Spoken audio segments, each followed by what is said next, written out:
are in opposition? I call the October 13th, 2015 Planning and Zoning Commission regular agenda or meeting to order. Will you please rise and join me in the Pledge of Allegiance? I pledge allegiance to the flag of the United States of America and to the republic for which it stands, one nation, under God, indivisible, with liberty and justice for all.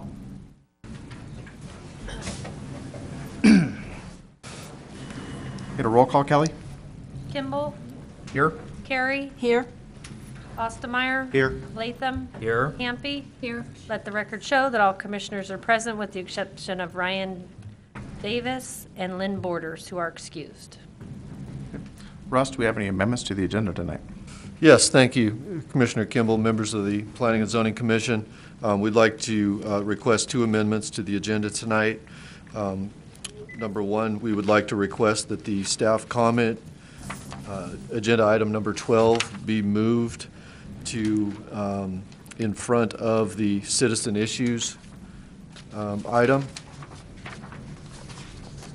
And number two, we would request that item number B under item 10, public hearings, be moved to the end of the three-party list in that category.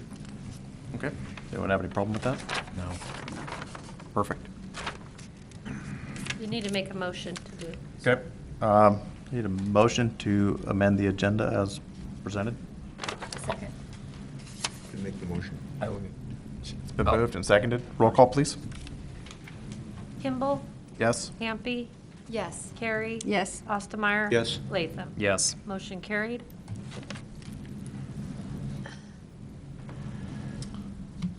Okay. So we have ceremonies, appointments, announcements, and presentations. So we have 3 public hearings on the agenda tonight. If you'd like to speak or leave a comment on one of those public hearings, we have a sign-up sheet in the back. And so you need to fill that out with the appropriate public hearing and bring that up here to Kelly. And she'll make sure that you have the opportunity to speak or that your comments are read or heard. Let's see. Do we have any declarations of conflict? I need to make a declaration of conflict, and that's going to be the third item this evening, the one that moved from second to third, Port of Hope, Special Use Permit SUP 15-04, and because I'm directly involved in that project, so I will step down for that. Are there any other conflicts? No. Okay. No. Consent calendar? I need a motion. Move to accept consent calendar. I second. Roll call, please, Kelly. Kimball? Yes. Hampi? Yes. Carey? Yes. Davis? Ostermeyer? Yes. Latham? Yes. Sorry, Davis. Motion carried. Okay, and I believe next is staff comments.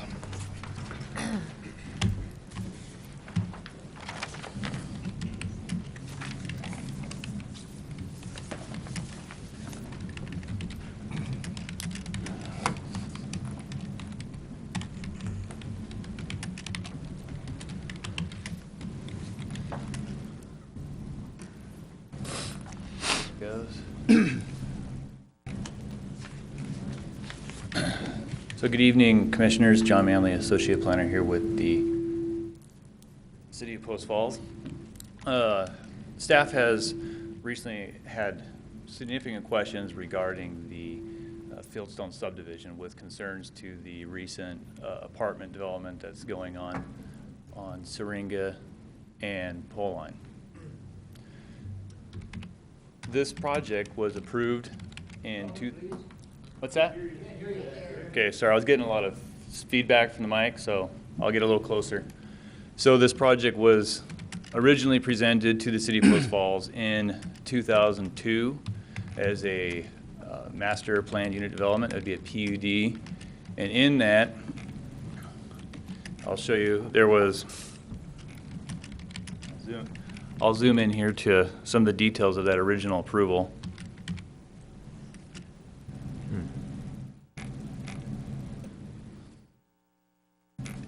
So you can see the date on the upper right-hand corner. This location, when it was a part of, when it went before P&Z, the proposal was for a land use mix, land dedication to Post Falls School District, high-density cluster housing, and a future commercial uses to serve the project.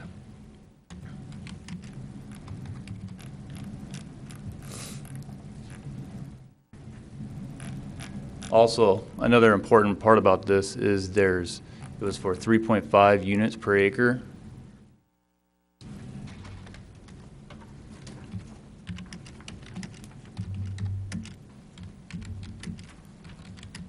And which for the whole entire PUD was for 1,120 residential units in that PUD. It didn't specify whether that was going to be all single-family homes or what the housing product was. It was just the total number of residential units. So if you go back to the original, it was a mixed development with a variety of types of products.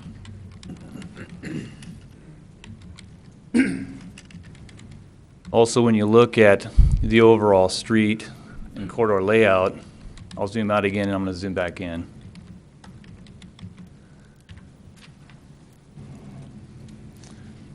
From a street and thoroughfare network, you can see how the, circa 2015, 13 years later, the street network is very, very similar to where it was originally approved. The Syringa Park is exactly where, for the most part, where it's at, as well as the school site, which was located in the northeast corner, is also at that location.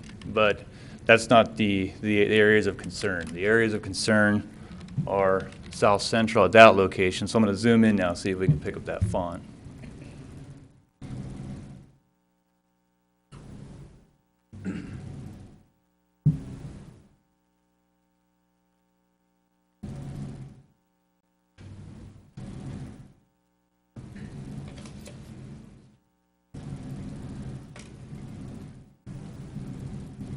So I think that's about as good as I'm going to get with that without getting too pixelated. But at these locations, it was originally approved for some commercial with cluster housing surrounding it. Now with cluster housing, there was no definition of what cluster housing is. And it can vary from duplexes to tiny cottage homes to fourplexes, sixplexes. It's pretty open-ended when it comes to what a cluster housing product is. What you would fall back to in most cases is the 3.5 dwelling units per acre for the entirety. That's the 320 acres or the 1,120 total residential units for the project. And then I'll give a detail of that commercial that was originally approved with it.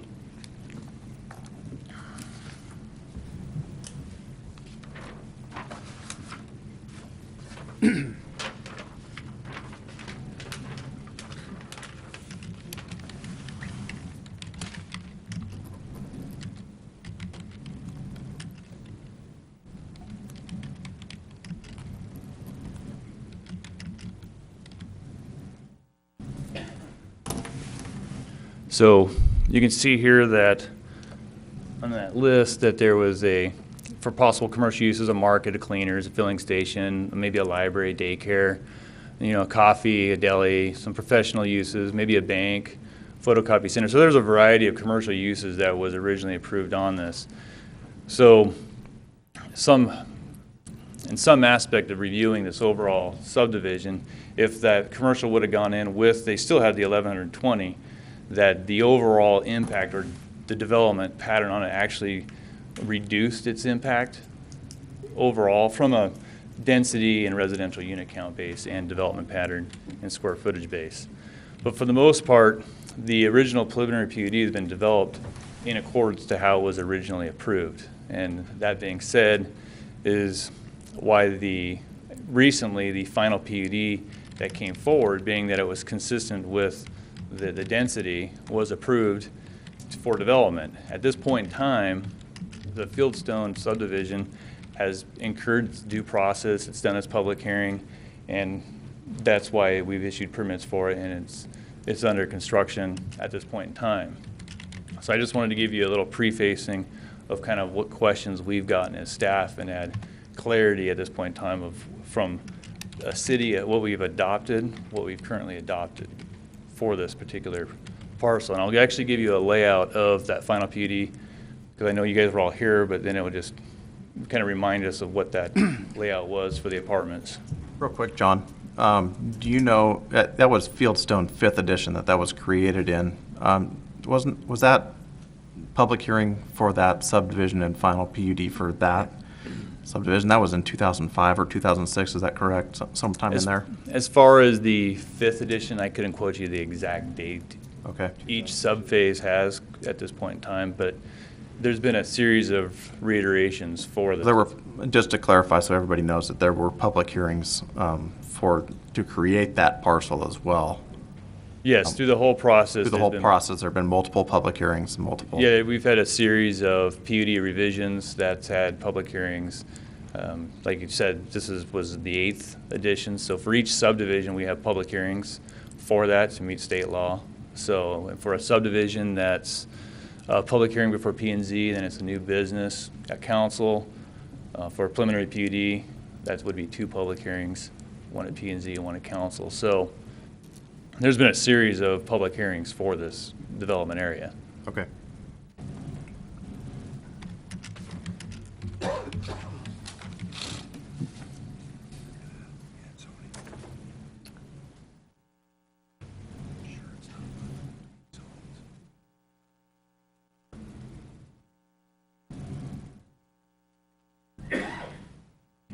And so what you see here is more or less the approved site plan. This was a preliminary plan that kind of went with the final PUD for approval. The site plan mirrors this pretty closely, if not, well, pretty much almost exactly how the site plan is that's been approved for it. So there's been less commercial, but the residential unit count's not changed since it was originally approved. So that's just wanted to inform you of that at this point in time. Okay. Staff, have any other comments on anything else? No, I don't. Okay, thanks.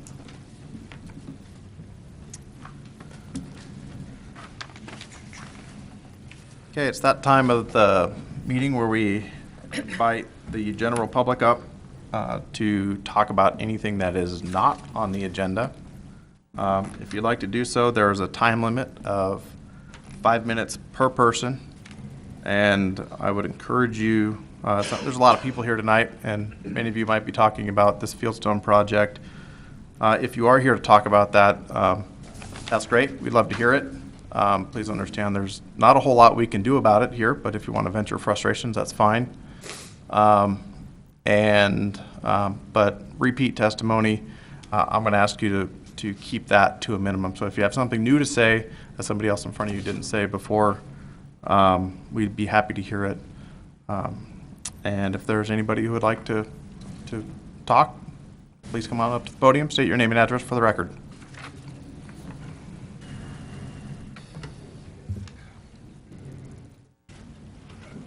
Judy, come on up. Where do you speak? Podium.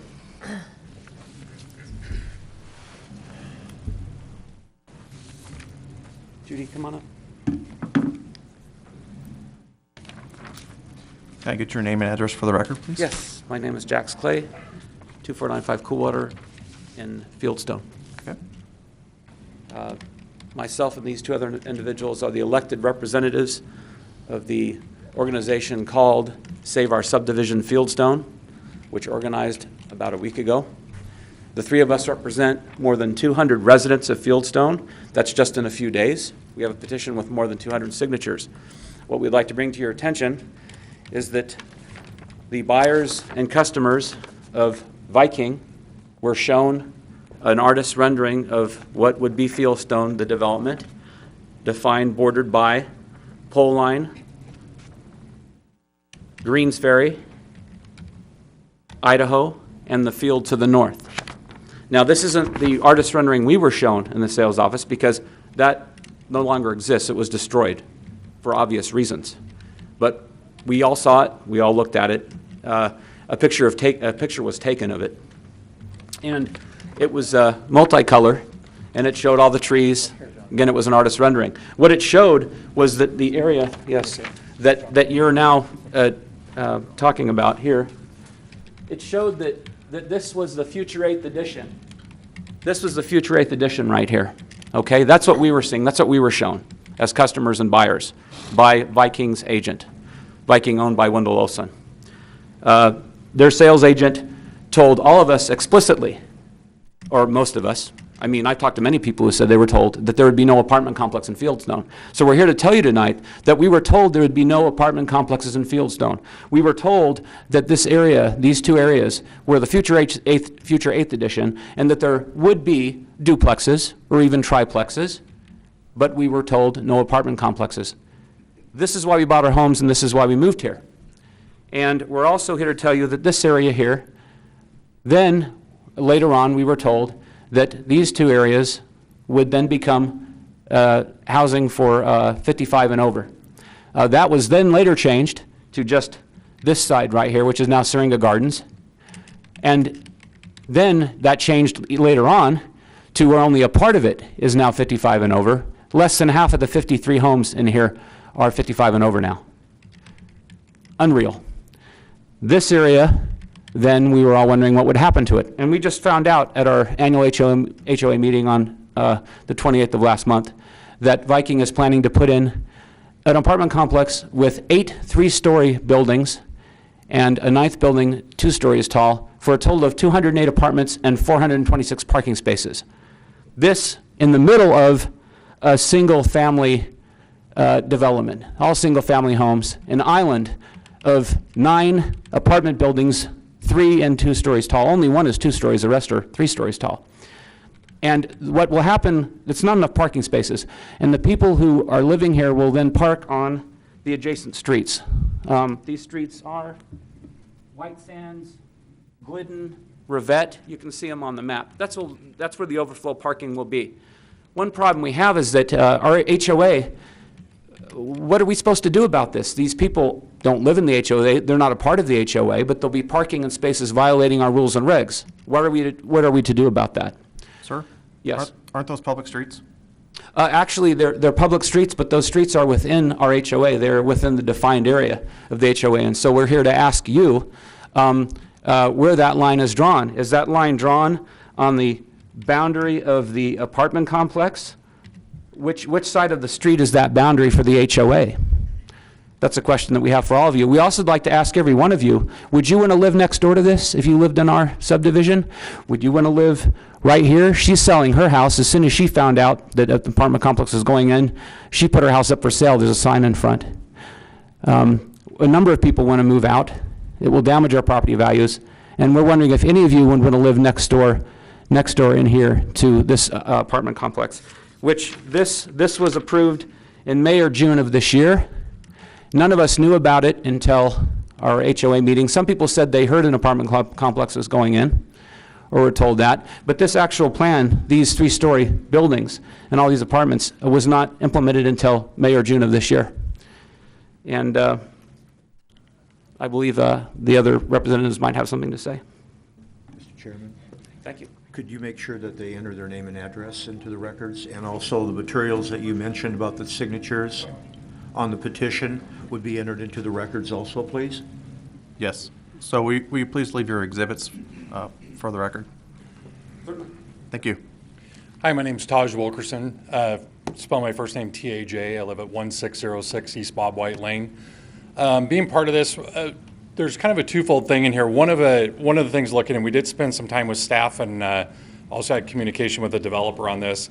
One of the things that we're looking at is we do realize that there is a process. The PUD allows for public meetings and all those things were done properly. From all the paperwork that I've seen, I agree that. I'm not challenging that in there. The thing that I would challenge in here is that you have a pretty extensive change of the usage for that area. And the question is really, is the infrastructure able to support that?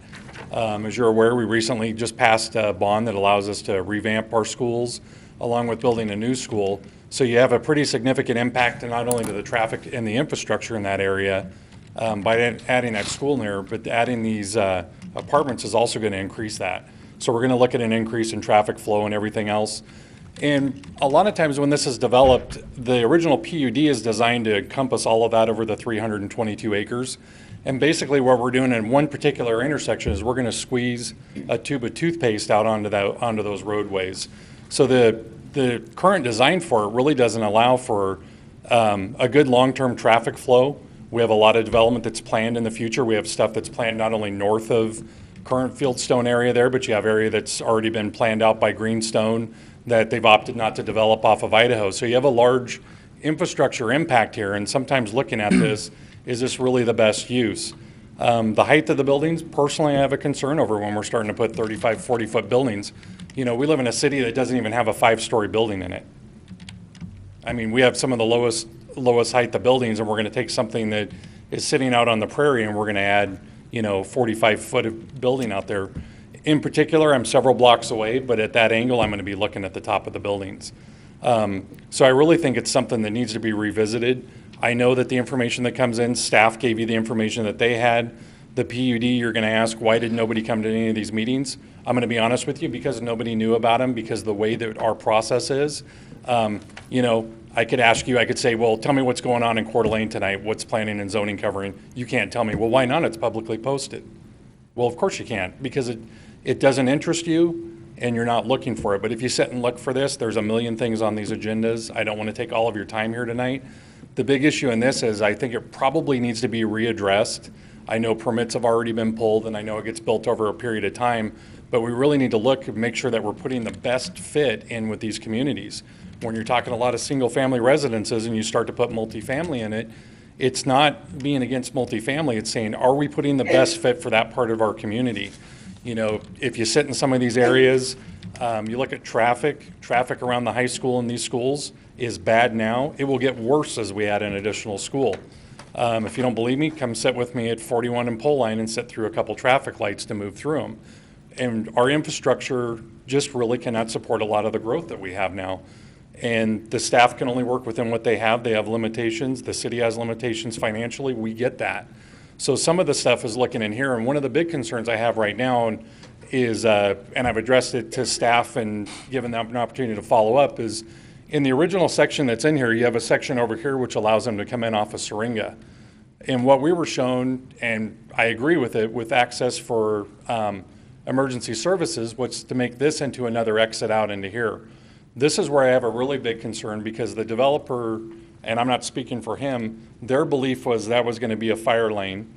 And what we were talked to about earlier today is this was actually going to be an access point. That concerns me more than anything in this particular area. You can control some of this, but you definitely can't control what goes out the other side. And I know Mr. Kimball, you were starting to address the thing with, it's an HOA, it's a public street, I get that. A lot of the reasons people move into HOAs is to keep their property values up. It allows me to hold my neighbor accountable to a certain set of standards that we've all agreed upon. So it allows us to have those increased property values. When it comes time to sell, I don't have to worry about him looking at the guy's 15 cars in his front yard that he's been working on one of them and half of them work. So that's why the address is there.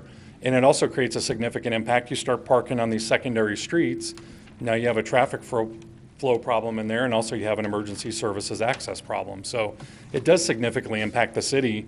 And I think it's just something that probably we need to take a second and just kind of relook and make sure it's really the best fit. I'm not saying it's not. I'm just saying we need to make sure that we're doing everything we can, because what we do today affects us 25, 30 years down the road.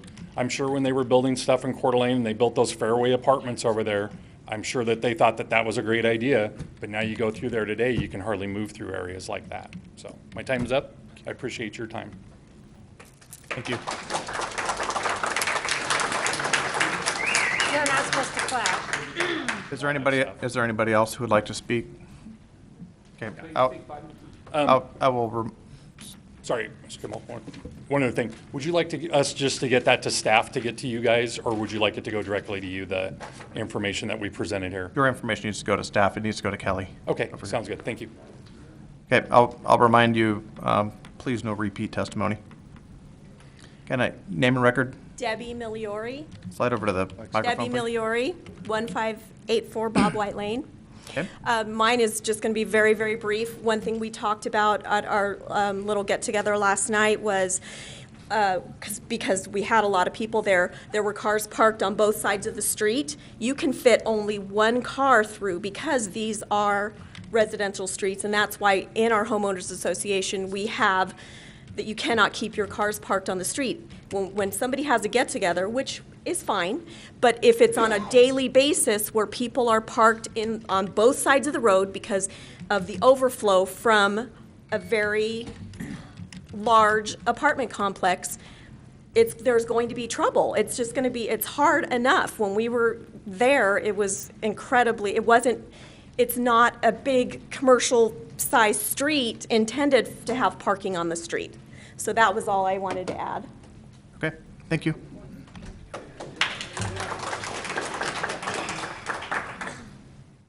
Hello, my name is Teresa Durham. I have a daughter that's moving into Ma'am, excuse me, will you please state your address for the record? It's 2488 Remington Way. The home is not occupied yet. It is built for my daughter and her disabled husband. She has 2 children who are severely handicapped because of the accident that my son-in-law was in. She would never have chosen the lot that she chose had she known that she was going to be seeing 3-story buildings across the way from her. I have another daughter that has moved in next door. She is here tonight, and she would never have also purchased that lot. We were not told anything about the possibility of there being apartments there. I was just shocked. And my husband and I are building and moving across Remington Way from them. So it's not only impacting, it's impacting our entire family who are here. The idea that there's going to be apartments and such a lot of traffic and a lot more people than we had ever expected. And yeah, I'm one of those people who are not in we're in the gated community who are not, most of us 55 and over, because we're the single family end of it, but still we were not told anything about that. And then we have another daughter that's moving into Tieton Street, and that's just right there. And it's just sad that this has happened with no forewarning, and we were not told about it through Viking at all. Thank you.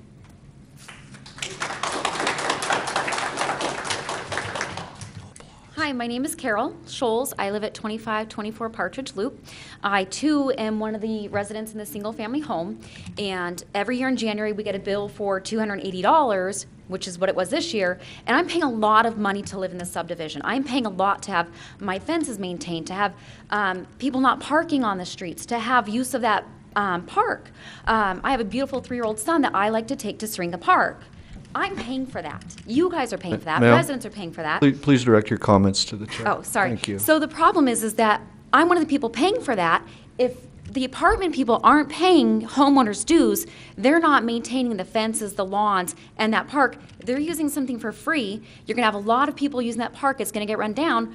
And when costs come to repair that, it's gonna fall back on the homeowners. We're gonna see that. Which park are you talking about? Syringa Park? The public park, the one that's owned by the city of Post Falls? We were told that that's part of the things that we pay for. When we go to our homeowners meetings, we're told that that's one of the things that our dues go to maintain. That's a public park that's owned Okay, and maintained by if the it's a city of public Post Falls. park, is it gonna be enough room to maintain? I mean, that's a small park, and it's really underdeveloped. There's a very small play structure. So if you're getting multifamily homes, assuming many of those residents are gonna have kids in there, you're gonna have an influx. I mean, it's just simple little things like this where parking's an issue, that's come up, but even just the use of a park. You think you buy this home, you're gonna go to the park right there. Now there's all these residents, and you don't wanna be there with your child. It's no longer safe. There's too many people. It's just one of those things where, again, it's not sustainable for that many homes, that many people. You said that there wasn't a lot that can be done about it. A lot of this had already gone into place. Some of this was back in 2002. I bought in 2005. I was one of the first people on the street in our neighborhood. I was the third home to be built. And when I was shown the map, I wasn't shown any of that. I was shown all the different phases, and that was never mentioned to us either. My representative was Cindy Billstad and Verlene Madsen. Worked with them closely, and we asked them, and we were told that that was not going to happen. We were told about the duplexes only. So it was misrepresented. So my question to you is, what can we do? What is the next step for us to have this revisited? I don't have a good answer for you. Can it be revisited? As far as Or I know, is done- my is it understanding over? is that it cannot be revisited. They have pulled their building permit. They have gone through the process. They have done everything that they need to do per the the code of the City of Post Falls. Has there ever been a time in the history of Post Falls that a permit has been pulled and then for whatever reason it's been changed? I mean, is there even a possibility of that? Mr. Chairman, the project, again, was originally approved back in 2002, and it went through a public process. It's gone through several public processes since that time, and the developer has acquired rights through that process to continue with the development as he's doing now through phases. Now, it's taken 13 years to get to this point, and it's still not over, but he has a right to continue to move forward with this development. Now that the developer didn't communicate what's going on with the residents is an issue between the developer and the residents within that community. But When they've is gone through the public process as they were required to do. When is the project supposed to be completed? When is the last 8th building going in? Do we know that information? Because you said it was a 13-year process to get where we're at. There's no, as long as they're continually making progress, there's no limitation on time for when that project, it doesn't expire. Is there a representative here from Viking who can help answer that to the residents, who can say this is when we're expected to have these buildings completed? Now, remember now, this is not. You'll have to take that up with Viking. And I will encourage everybody else here that if they have similar comments like that where their complaint is towards the developer, then to take it up with them. It's really beyond our purview. Okay. Thank you. Mr. Chairman? Thank you. I would suggest if you have issues, as you've mentioned, it's always appropriate to seek legal advice, and I think that's one thing that the Homeowners Association may want to consider. Okay? Sir, can I get your name and address for the record, please? My name is Norman Schneider, 1859 East Warm Springs Avenue. Just for the record, it's my understanding that this project right here was not approved until June of this year. Now, I would just like to make a comment about how did the commission, and maybe some of you weren't on there in 2002, but how did you rationalize that approving something that has 1,120 residential units with some minor commercial intertwined could be somehow redefined to justify 208 apartment units 3 stories high, just because you only have 730 residents, so there's plenty of room to bring in more residents. We're still 200 under that. I'm glad you didn't authorize a hotel. Thank you.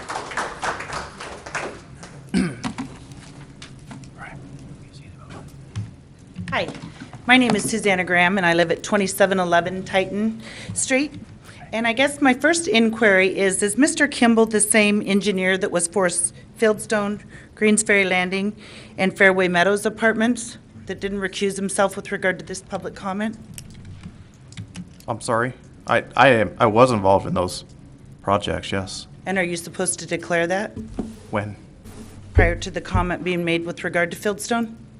Tonight? Let this be, now, remember now, this item is not on the agenda. I would like to be put on the agenda for the Okay, next he 2 needs weeks to- also, if we could, That needs please. to stop. No, stop. No we don't need comment. any comments from the audience. Now, This is a time for organized public comment and not comments from the audience, and it's not a time either for applause or any other type of activity. What we're here to do right now is listen to the citizens to see if there is anything that can be done, to take those comments, and if the Planning Commission would like to put this on next month's agenda as a new item for further discussion, they certainly have the right to do that. But again, keep in mind that this process has been going on for 13 years with this development, and they have met their public requirements. So at this point, they do have vested rights. Well, and that's what brings me to this conflict. Have we disclosed who's involved in these projects at this point in time? We are here in honesty. We're asking for your help. Everything that has happened with this project is of public record. You're more than welcome to come in and into the planning office, and we'd be happy to show anybody the records that are associated with this project. And we would encourage you to do that if you would like to learn more and discover those dates more certain. But again, the original master development PUD plan for this project was back in 2002. And then I guess I would ask the council, we were lied to. Doesn't that make you feel some personal responsibility that we didn't know that an apartment complex was going to go there? How should we feel about our property rights? No offense, but you rent an apartment because you can't buy a house.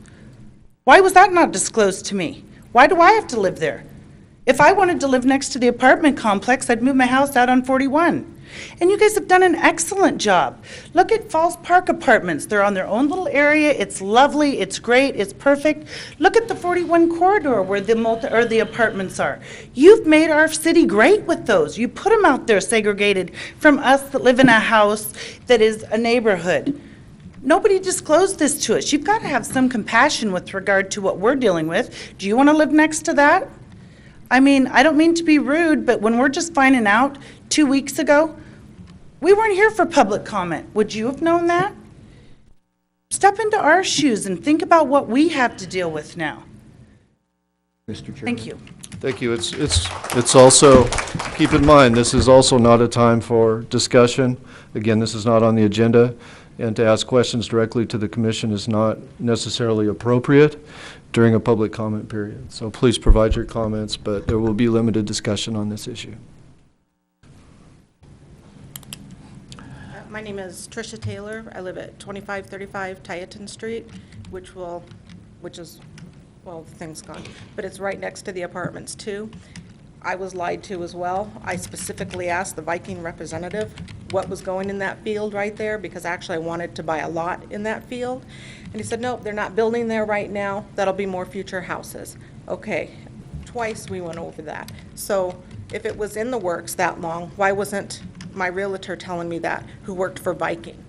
I mean, I specifically asked 2 times on 2 different occasions about that plot of land. And that's all the new information I have, other than agreeing with what everybody else has said. Thank you. Mr. Chairman, if I may make a comment, maybe out of order, but I'm going to make the comment. It appears that there is a conflict here, and it also appears that this body followed the proper procedures in the notification, but I can't speak to what other parties outside that you've dealt with have done. So we have certain things that we have to follow, which we have followed, and I think that was verified by the president of your organization with staff. However, what I continue to hear is the concerns about what was mentioned to you as potential buyers and after the fact of what's taken place. There's nothing at this point, at this meeting, that we can do about that. So I think there are other avenues that you may want to pursue, and if it comes up to an agenda item for next month's meeting, I would be more than happy to support that type of an agenda item. I would also ask that you consider discussing the issue with the City Council. And I think that's probably the appropriate response, at least I can take. Kathy Halverson, 3365 White Sands Lane. My question is that in August, my husband and I came down to the zoning office. They pulled out the plans, showed us the drawings, the renderings. It was actually 4 buildings, a rec center, and a pool. So 4 3-story, 1 the 2-story and 4 3-stories. I'm not sure where all of a sudden it became all these buildings. Okay, because right where they have the parking lot right next to our house was all green space. So I'm totally confused about that right there. I mean, we were down in the office looking at the drawings. Did it, at one time, was it 5 buildings and then it became this? Oh, you can't ask a question, you can't answer the question, but that's my comment.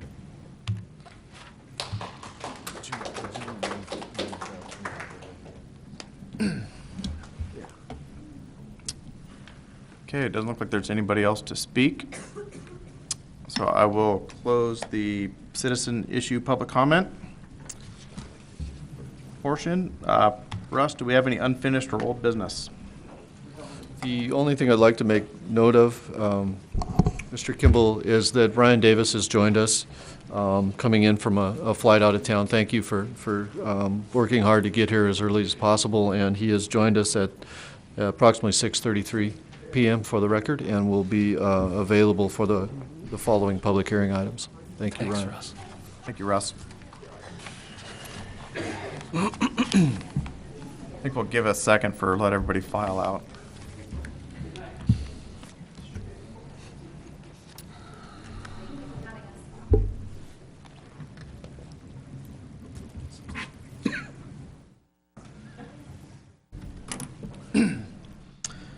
Okay. Item number 10 on the agenda, public hearings. We're getting ready to start the public hearing portion of the agenda. If you'd like to speak or comment on any of these public hearings,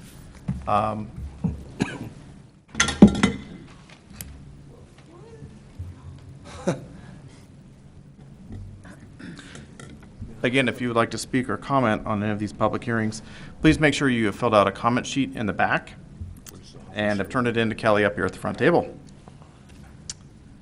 And with that, we will open the public hearing for Verizon Wireless Special Use Permit SUP 15-03. John Manley presenting.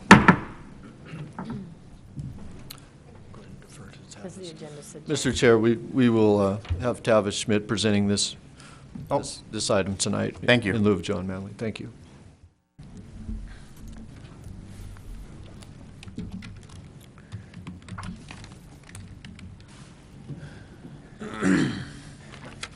Good evening, Commission members.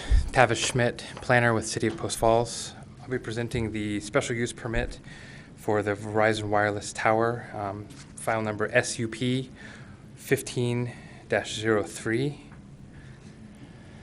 The applicant is Verizon Wireless, and the requested action is for a 60-foot tall antenna to extend wireless services along Highway 41. The parcel size that it's going to be located on is a little over 4 acres. The comprehensive plan designates it as commercial. Currently, it's mostly vacant land with a single-family residence on it. The proposed use is like I said, a 60-foot wireless facility, wireless tower there, and then utilities are available in the area there.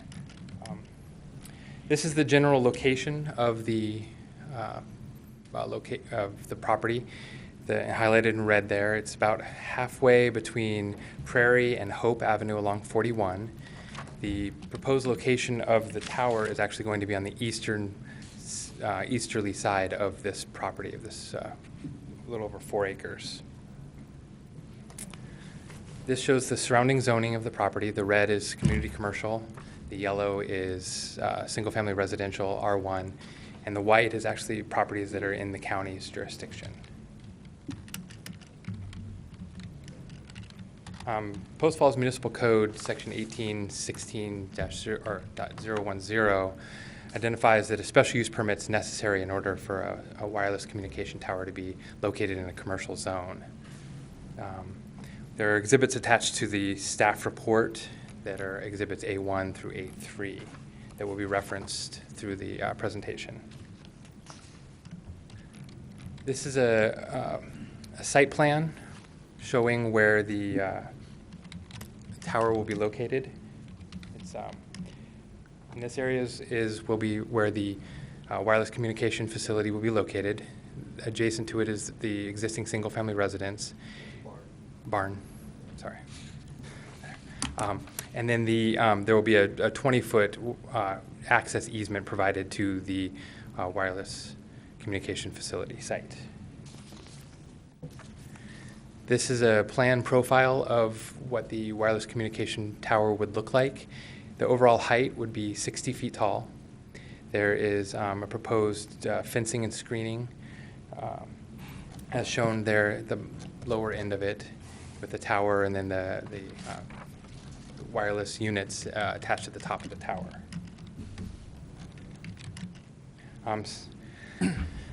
Staff are concerned with the impacts the proposed tower may have on this corridor, and we've proposed additional screening in addition to the fence as part of the potential approval of the special use permit.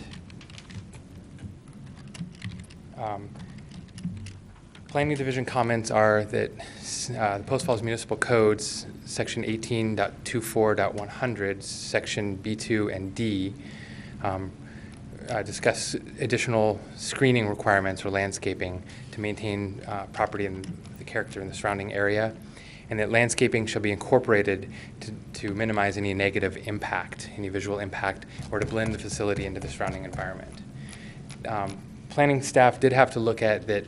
Currently now it's a lot of vacant land with a single-family use, but it is commercial. So in the future, it will become, the tower will remain, the single-family use would go away, and there would be commercial developed around the tower. And so we are proposing that there's additional landscaping buffer to go around the fencing to, as per sections of the code that requires a landscape buffer between the adjacent uses of the industrial, of the tower, and the potential commercial use in the future. Now I'd like to invite the applicant to come up for any comments that he may have.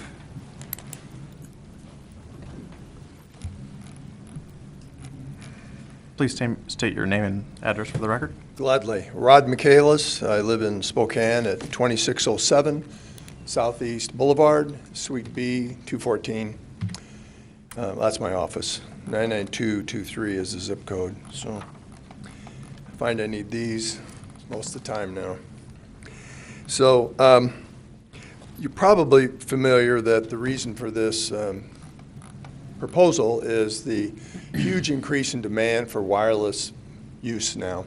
Seems like almost everybody, I think 98 or 99% of the population has at least one cell phone. 40% of our population has given up the landline completely, like myself, and just use a cell phone. 70% of 911 calls come in on cell phones. So they're a huge part of our life. I don't think that is a question anymore. People just love their phones, and the reason for this tower is they love them so much they need more infrastructure. So Verizon or any other company has no desire to go out and spend money they don't have or spend it willy-nilly. There's a real purpose behind this. These are expensive. And this site will give better voice, text, data, and 911 service to the area. It's located in an area that Tavis said will be developed as commercial at some point in the future. We don't know when that is, but that corridor between Post Falls and Rathdrum probably will be commercial in the next few decades anyway. It's located 500 feet easterly of Highway 41. It's next to, I think it's Peck and Peck Excavating, so you know right where it is. That's really the dominant feature in the area. In the area. It's right by the barn, as he showed, and it's behind a wooden fence. I think it's about 7 feet high. The wooden fence is between it and Highway 41. The dominant features after this, if it's approved in Bill, will still be the rock excavating, probably. Will still be the dominant feature in the area. There's power lines along 41 that are, I think, about 60 feet. They're transmission lines. They're about the same height. And so this pole is about the same height as the transmission poles, will be 500 feet back from the road and tucked between the barn and the excavating rock excavating company. So it's a pretty good location. We're pretty happy about it. It's not in anybody's view corridor that we know of. We haven't gotten any, that I know of, any people saying they don't like it. I agree with what staff wrote, but I wanted to, is that right? Did I do it wrong? I'm not very technical sometimes. So, and I may be fighting a losing battle here, but I did want to point out that I hate spending anybody's money if it's not really needed.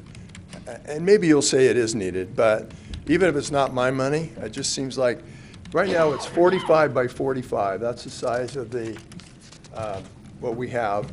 To add another 10 feet of landscaping all the way around changes it to 65 by 65, which then goes from 2,025 square feet to more than doubles it to 4,225 square feet.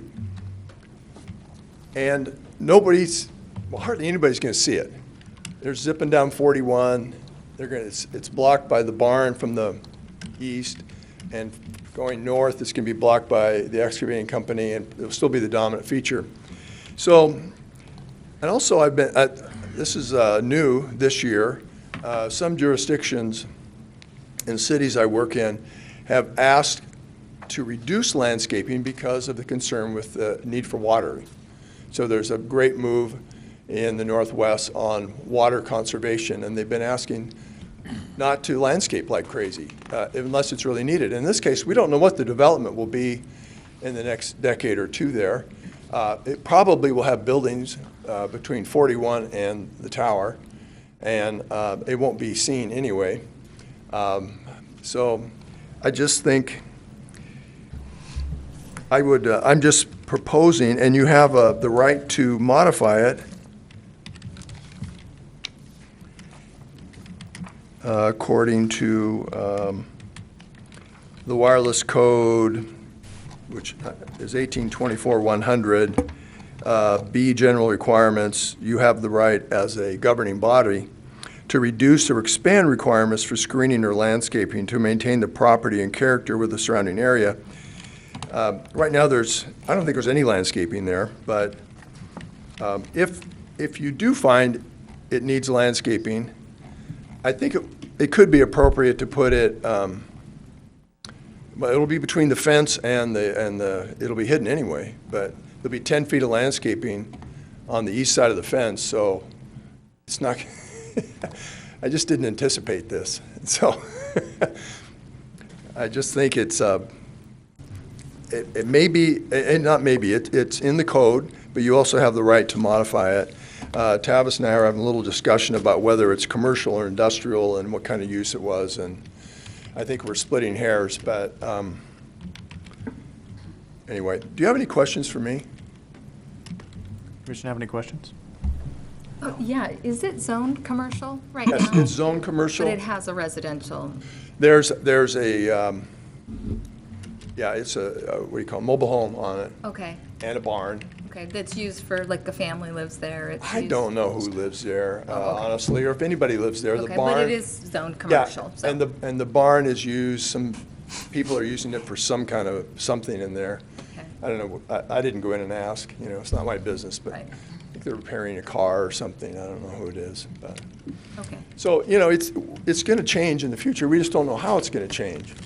We don't know if it's going to be industrial or commercial, so when the time comes, then I think that's the time to put the landscaping in. Now, it's not going to break Verizon to do it, but it just seems like, it's one of those things that you look at later and you go, why did we do that? So, anyway. Okay. Other questions? Well, that barn there, then that could be torn down tomorrow and it wouldn't be a buffer anymore, right? It may not be a buffer, it could be torn down tomorrow. I mean, life changes, everything changes. But because we don't know how it's really going to be developed, I work with a lot of, of these. I've been doing this since, I hate to admit it, since 1996. And so a lot of things have changed. We put these in somewhere and come back in 10 years and everything's different. So right now it's vacant. I know the owner wants to have it developed at some point, but He doesn't know how either. It just will. I mean, it could be. Thank you. Thank you. Have any other questions for the applicant? Okay. Staff report, please.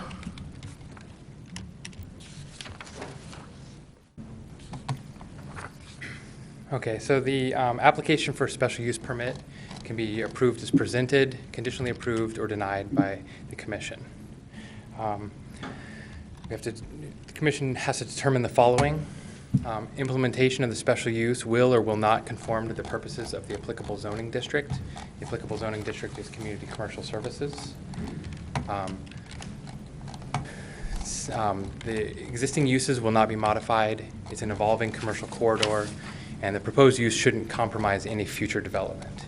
The existing use is a residential use. It is non-conforming. The proposed use is the wireless communication tower generally falls under industrial uses, like electric substations and other utility providers.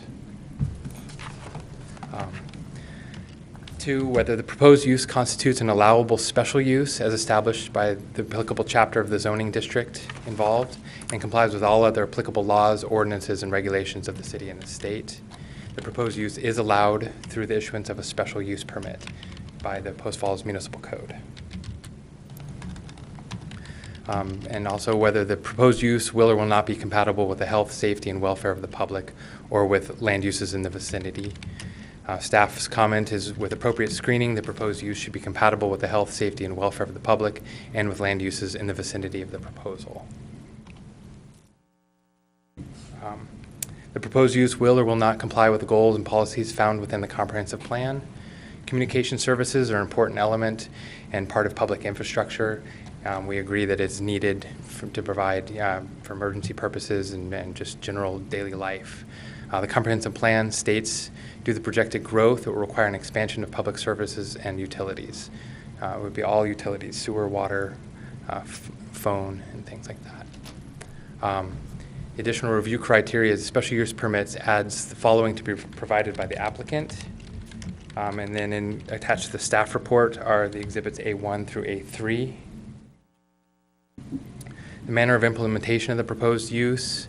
The appearance and configuration would be similar to the majority of cell towers found in the area, and that's attached as Exhibit A3. It was also previously shown the plan view of the cell tower. Compatibility with infrastructure and land uses present and in the future. There are mitigating measures stated within the staff report, part of the findings and conclusions and conditions that support the approval of the special use permit request. It would benefit the public interest to have enhanced communication services. Engineering division, it doesn't affect transportation, water reclamation, or domestic water. It's in the Wasp Point Water District. City has available facilities and capacity to provide services for future development at the site. Post Falls Police had no objection to the request. And if there's any questions of staff at this time. The fencing that's around it, do you know, is that just like a chain link fence that's put around it generally? Chain link fence with slats in Okay, with it. slats in it. Okay, And then, staff's recommended that there be an additional 10-foot landscape buffer. The municipal code actually requires that if it was between uses, if there was an industrial use and a residential use, it would require a 25-foot buffer. If there was a commercial and a residential, it's 15 feet. And so the 10-foot buffer is actually between commercial and industrial, and that's the least invasive or the least burdensome requirement from the municipal code. Tavis, is this a special use permit required outright because of the tower? Or is this a vegetative buffer issue? I know that sounds like a silly question. The cell tower requires a special use permit in the community commercial It does services. in the CCS zone. Yes, Okay. in the CCS zone. Are there others around town in the CCS zone, cell towers? I'm not aware of that. I don't know if John. I haven't actually inventoried cell Okay. tower locations. I know we have a lot in our public facilities that, like water towers, and that lease that out. But as far as commercial, I don't have that exact number. So the buffer requirement is not something that's done has been done previously that you're aware of? Not that I'm aware of. It's one of those items, I think, when you try to respect the future and how it transitions, that that you would implement that buffer to respect the potential for future development, not necessarily looking at the current environment today, but knowing that that area is transitioning. Yeah, and is the requirement placed upon the initial use of the cell tower or the subsequent uses of commercial development? Who would be required to do the screening? And it makes sense from a land use perspective that when you look at a special use permit application that requires special review, that would be a more appropriate place to require landscape buffering than for, say, a commercial use that's permitted outright in that zone. It would be more appropriate to have the special use that takes special conditions in consideration to provide some reasonable buffering than it would for the commercial use that's permitted outright to buffer itself from what is a special use permit. And that's why we decided that it was reasonable to request landscape buffering. Although we do have a large expansive field associated with this property, but we do see a lot of interest and a lot of development opportunity and potential on that Highway 44 corridor. Do you know if there's water out there at this time, for irrigation? Ross Point Water has water available in the area along 41.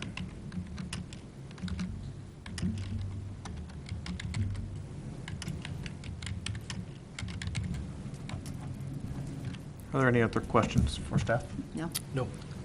Okay, thank you. Thank you. Kelly, do we have any testimony in favor? No testimony in favor. Neutral? Do not. And opposed? Do not. Okay. This is the time for a rebuttal from the applicant, if you so choose. You'd have to step to the podium, Yes. please. Trying to decide if I had to think. Okay.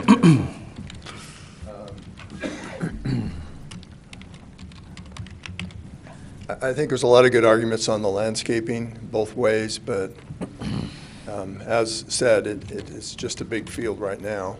And when it is developed, then they'll better know how to landscape it. It just seems like a waste of money to me at this point, but we're glad, Verizon's glad for the opportunity to serve the area. Okay. But Thank you. thank you. Before we close the public hearing, do you have any other questions for staff? No. Okay. Close the public hearing. Discussion. Nancy? I don't have any issues with approving it, but I would like to see the landscape buffer.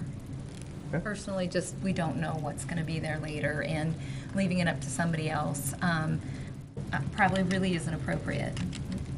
Okay. Fred? I don't see any issues with the project. Okay. Mark? Yeah, I see there's two parts here. So the special use permit for the tower, there's absolutely no problem with that. I think everyone needs cell phone towers, and aesthetically, it is what it is. Everyone knows what they look like, and we learn to live with them. So whether that's no matter the look. As far as the screening, I'm on the fence on that a little bit. I can see on one side, against Highway 41 and Killdeer, I think it is, having a screening requirement. On the other sides, I don't see a need for that, and I don't know if 10 feet is, you can do an adequate buffer in 8 probably, but those are my comments. Okay. Vicki Jo? I agree that I think the cell tower would do good there. We need them. But I also think the buffer should be there. It is a field now, but that's what it is. It's open. So, and it could be a long time before anything's developed around it, and then we just have that sitting out there with a fence. I think the buffer would make it more aesthetically pleasing to have the tower, for a while it's going to be out there in the middle of nothing. Okay. Ryan? Short and sweet, I agree with the project, and I do feel like the buffer needs to be in place. Okay. I think it's good. I have no problem with the tower or really the buffer. And the reason I say that is that although it is a field today, it is in our long-range plans to be commercial. And if we want to attract good commercial, then we should have to try to keep whatever infrastructure out there as attractive as possible, so that it does develop as our master plan States. So with that, look for a motion. I would move to approve Verizon Wireless Special Use Permit 15-03 with conditions 1 through 3 and limitations defined in the staff report. Second. We have a motion and a second. Roll call, please, Kelly. Kimball? Yes? Carey? Yes. Davis? Yes. Hampi? Yes. Latham? Yes. Ostomeyer? Yes. Motion carried. Okay.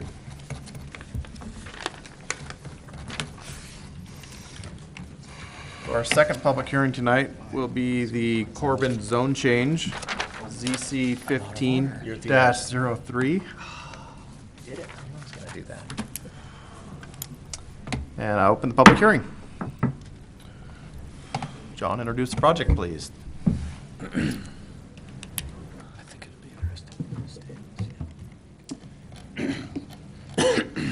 So the Corbin zone change, file number you just stated. The owner is the applicant as well. That would be the Malachi LLC. The requested action is for the Planning and Zoning Commission to review the proposed zone change from what is currently the single-family residential R1 zoning to the medium-density multifamily residential zoning district and make the appropriate recommendations to City Council.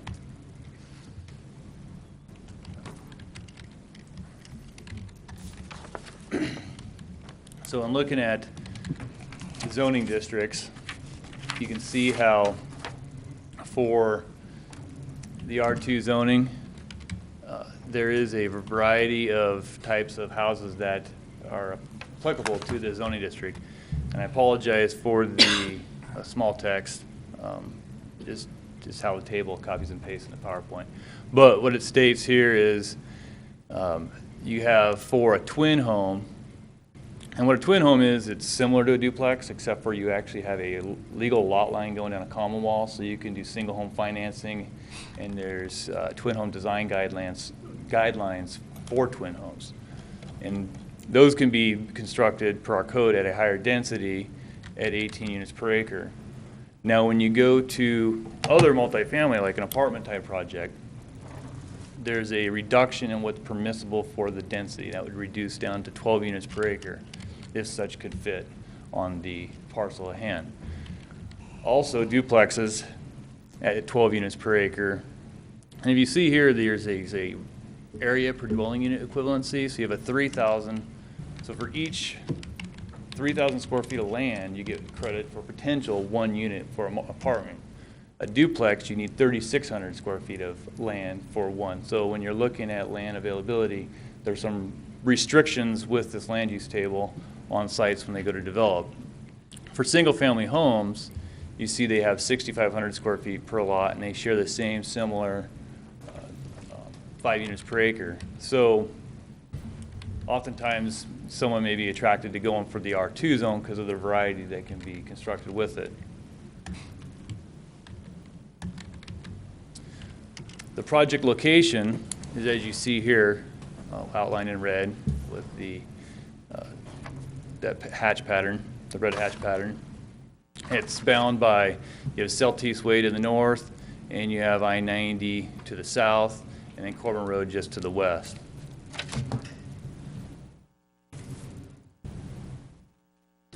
When you look at the surrounding zoning, there's the proposed R2 zoning site.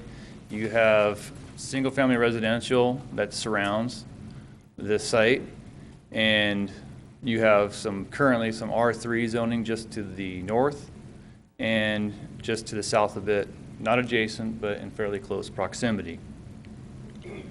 In looking at the comprehensive plan designates this as a residential. So the proposal is consistent with the comprehensive plan. That being said, single-family homes also consistent with the comprehensive plan. So here's, when you look at the area, you can see the adjoining single-family homes and then this large undeveloped area that's currently occurring. The project size is approximately 3.22 acres. The current land use is vacant. And the water provided would be by East Green Acres, with the sewer being provided by City of Post Falls. So this would conclude staff's introduction of the proposed zone change. Okay. And will the applicant please step forward and give their presentation, please?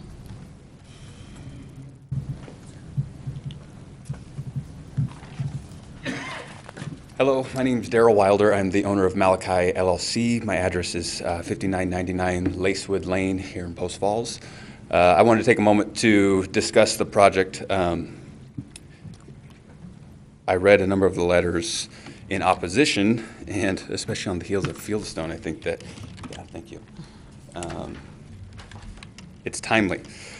So in applying for the R2 zone, I realized that in the mailing that went out, it showed a maximum of 18 units per acre, which I believe is what frightened a number of the residents in the area. I want to show this. John, can you help me zoom? Yeah. Granted, I realize this isn't a subdivision application, but this is our intended project, so I just kind of wanted to go over some of the basics of it. As John mentioned, we're 3.22 acres. After development of the public streets, which will have a street connecting from Craig Avenue to the east, all the way through to Corbin, and then we're also required to provide a terminating street either to the north or south for future development, which you can see here. I have it drawn to the south. So after we lose that to city right-of-way and whatnot, we lose a little over an acre, puts us right around 2 acres of developable land, which currently under the R1 zone, we've ran through a number of models, and it's just not economical for us to develop. So with this plan here, we have 20 lots ranging in size from 36 to 45 feet. It puts our density just a touch over 6 units an acre, which we intend to use, as John mentioned, the twin home design mixed in with some single-family detached.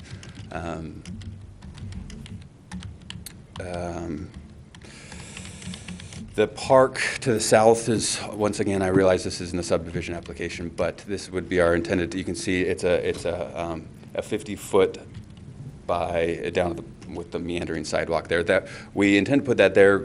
Sure, we'd love to make it larger. Our intention of putting it in that location would be when the property to the south does get developed, it would be a logical place for that park to be extended and increased in size.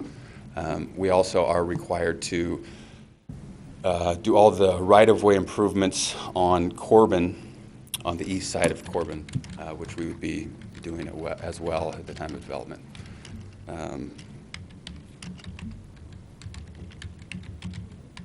That's all I had. I just wanted to take an opportunity to discuss what our intended use would be. Okay. Staff report, please, John.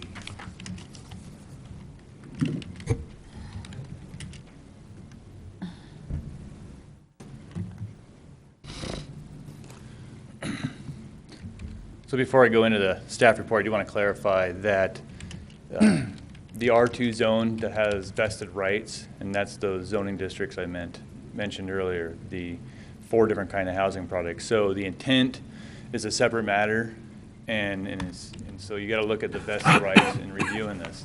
That being said, the extension of Craig Avenue, though, is a reality, and same with providing that street to the south is also a requirement, or to the north. So that 1 acre of lot that's going to be going to right-of-way that's a reality of that. Now, the product, that housing product, though, may vary.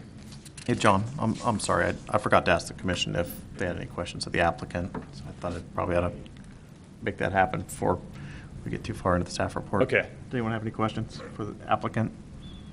Not yet, not right yet. Okay. Thank you. Sorry about that. So staff did look at the surrounding zoning and take that in consideration. We also considered, would this be considered spot zoning? In respect to the fact that it's consistent with the comprehensive plan, it would not be considered spot zoning.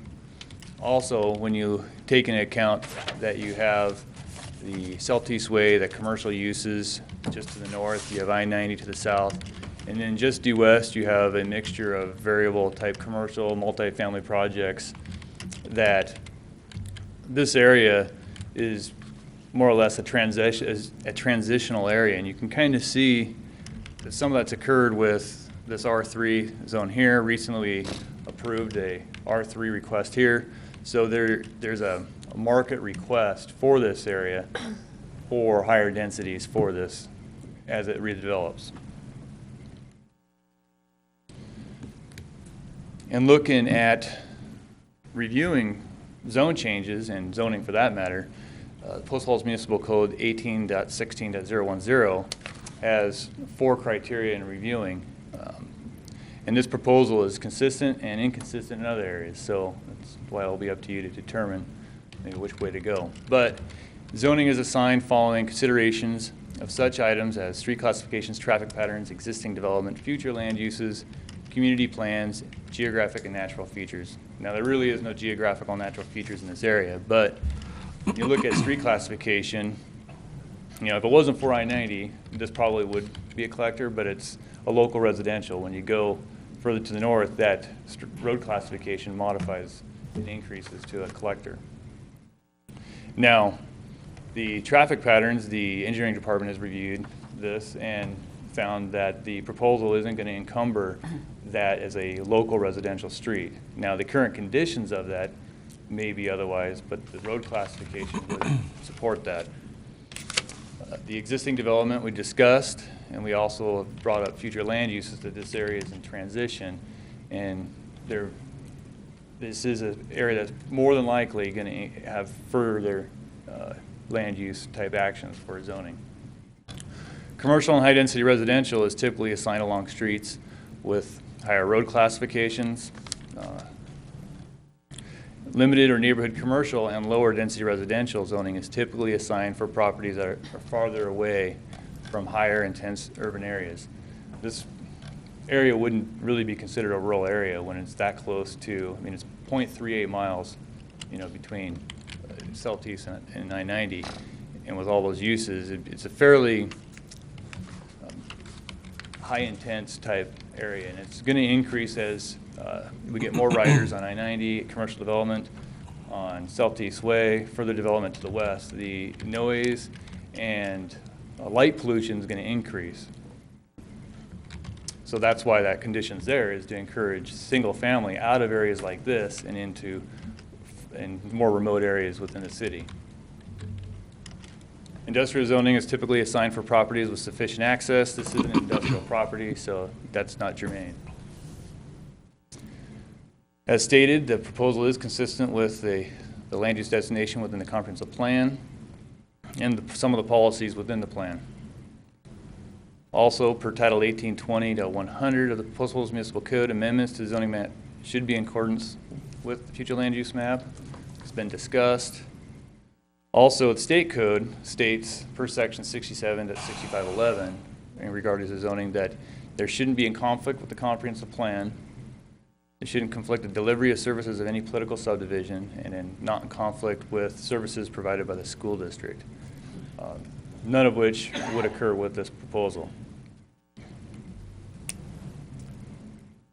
Transportation has been stated, it's acceptable. Water reclamation currently has a capability to serve the project, and the water would be provided by East Green Acres Irrigation. Post Falls Police Department has commented they have no concerns with the proposed zone change. And at this time, I'd stand for any questions you have for me regarding that. Any questions for staff? I had a quick question. There would be an access, with Craig Avenue, that would be required upon development, whatever kind of development went on there? Yeah, currently, we only got one connection for the subdivision. And you see here, when they did that subdivision, they created this road stubbing to the west. Well, we need to get another connection, so that would extend to Corbin Road, and that's going to be a requirement for the subdivision. Similarly, whatever occurs down here in the future, that's why there's a requirement similar to this, is to get that internal street network that'll make sense. So hopefully down the road, it looks like a master plan type development when you're 30, 40 years down the road. John, you started to touch on, and then I think kind of got diverted, but medium density R2, 18 acres per, or 18 units per acre, depending on product type. Is it 18 units, is that the maximum, or? That's when you, it's because of math. It's. It always is. In reality, to attain that is going to be difficult, but right. Because the right of way you give up and other factors. But you take here the minimum lot size for a twin home is 25 feet. In some applications that may make sense, and others it may not. But you know, you have twin homes vary in size from a unit being 14 feet wide to 20 feet wide. And so, and then depending on how you design it, you know, it may or may not be plausible. So that's why we have design standards in our code that kind of force a recession. So the garage has to be recessed from the principal plane. Each unit has to be recessed, so that way you don't get a common wall in a bland look with a twin home, because there are concerns when you're building at this type of lot widths separate from a 50-foot wide duplex lot. And it's really, if you think about it, a duplex can be done on a 50-foot wide lot. Twin home can be done on a 25 because they're single-family homes. So it's the same when you're driving by. It looks the same. It's just a little bit different, but with design guidelines. Right. Do you have any other questions for staff? Well, just to clarify, so there could be up to 18 units per acre, so 36 possibly if we took out the, is that what you're saying? Potentially, mathematically, if you went 25 times 120 and you did it, that you could potentially yield that. Okay, it's just probably not probable because of the way that it's set up, but it could go that high. Right, that's why you see that the maximum is 18, because Okay. there would be a potential with some open space being given that maybe for an area you would net 18 units per acre. Okay, okay. Okay, thanks, John. Thanks. Mr. Chairman, could I ask that the photo that you used be provided to staff to incorporate into the minutes? Thank you. Thank you. Let's see, Kelly, do you have any testimony in favor? We do not. Do you have any testimony neutral? We do.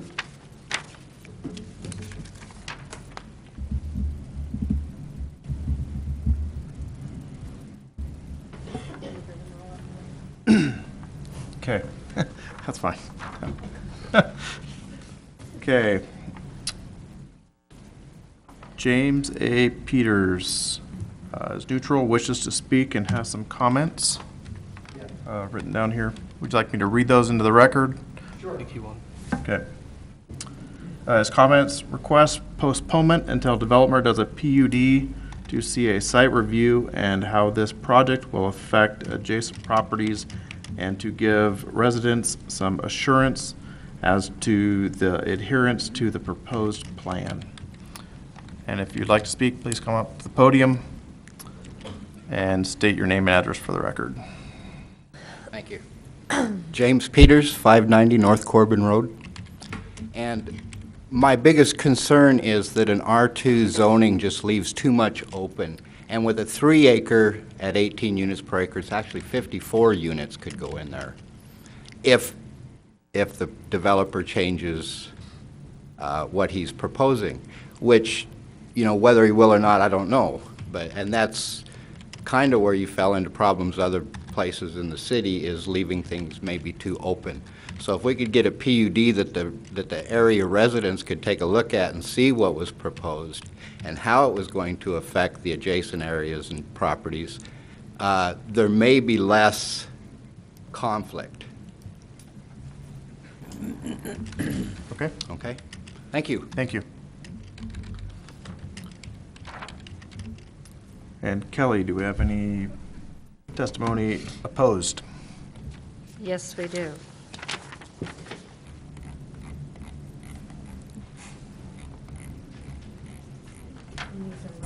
Okay.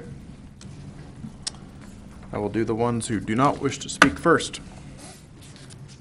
Dennis Dingman, And he has a comment, says, "Do not need." I would like to speak. Can I speak? You may. Come on up to the podium, please.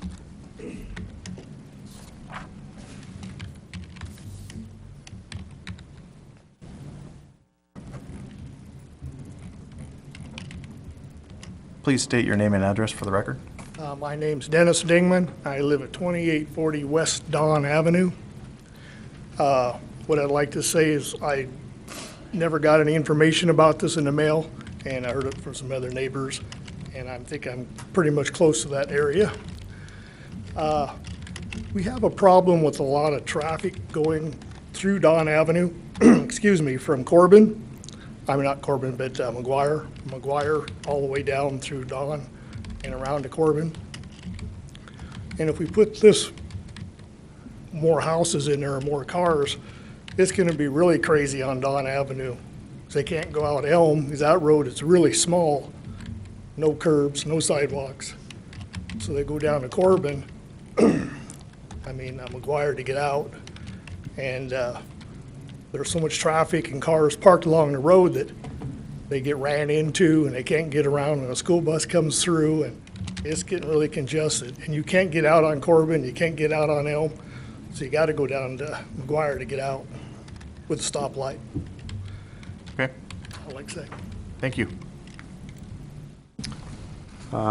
Next, in opposition, does not wish to speak, is Mary Kay Pierce.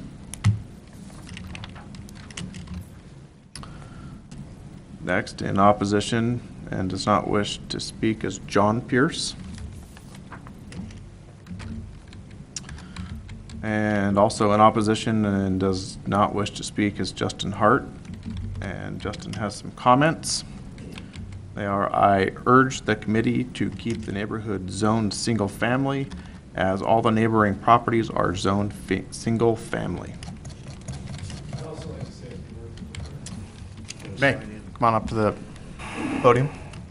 State your name and address for the record, please. My name is Justin Hart. I live at 520 North Megan Street. That is right across the street from Craig Avenue. To add to the earlier comments about Dawn Avenue, currently if you drive through that area, it is one car width. It is the route most people take if they are going east. It's very crowded. And the other thing I'd like to bring up is, I'm not sure how many people have actually seen these twin homes, but if you go right north of Flying J there, there's a little area right there that's all twin homes. And if you drive around that neighborhood, there's no parking anywhere. Not in driveways, not on the street. And I feel if they do build twin homes, that will overflow into our streets and our neighborhood as well. That's it. Thank you. Also in opposition and does not wish to speak is Thomas and Lori Keppel.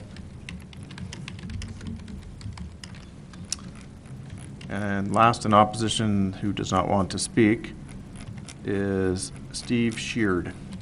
And his comment is no zone change. And now to John Sorensen, who is in opposition and would like to speak.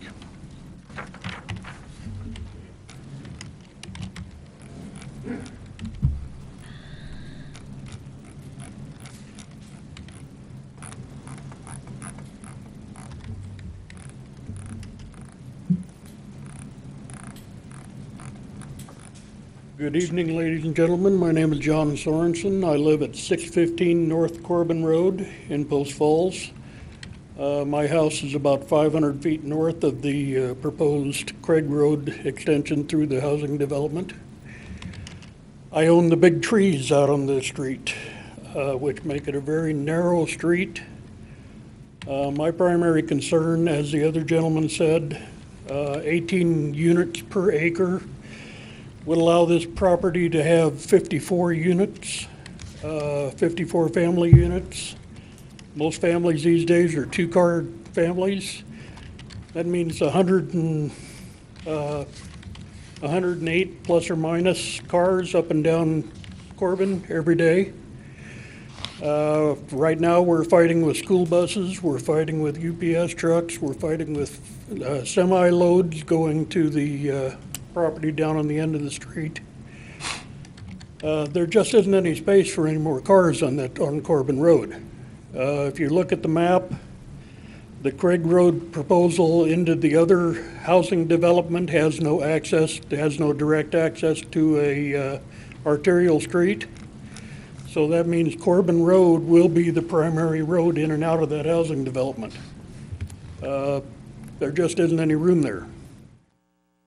My house is sitting on just a little less than an acre. Across the street is 5 acres. A guy keeps horses. Right next to him is a guy with a very large garden area with greenhouses. This is not a residential area. This is more rural than residential. It is a very small, compact area, and I can't see that 54 more homes in that area would be a benefit to anyone. Okay, thank you. Thank you. Is there anybody else who would like to speak who is not signed up and would like to sign up very quickly? Seeing nobody, I'll ask for rebuttal from the applicant.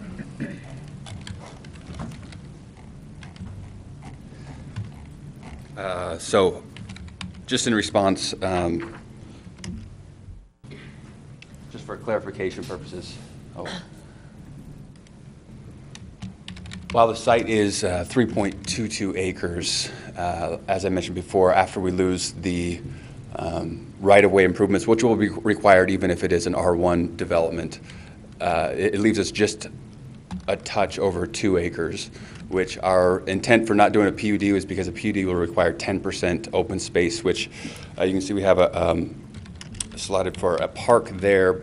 That would be the equivalent of about double that size, and with a 2-acre site, it's not feasible for us, which is why we're opposed to going a PUD route. And then also on the density side, because we are losing just over an acre to the street improvements, with 2 acres, the maximum units that could be on there would be 36. As John said, I wish I would have brought a layout to show at 25-foot wide lots, which would be the twin home lots.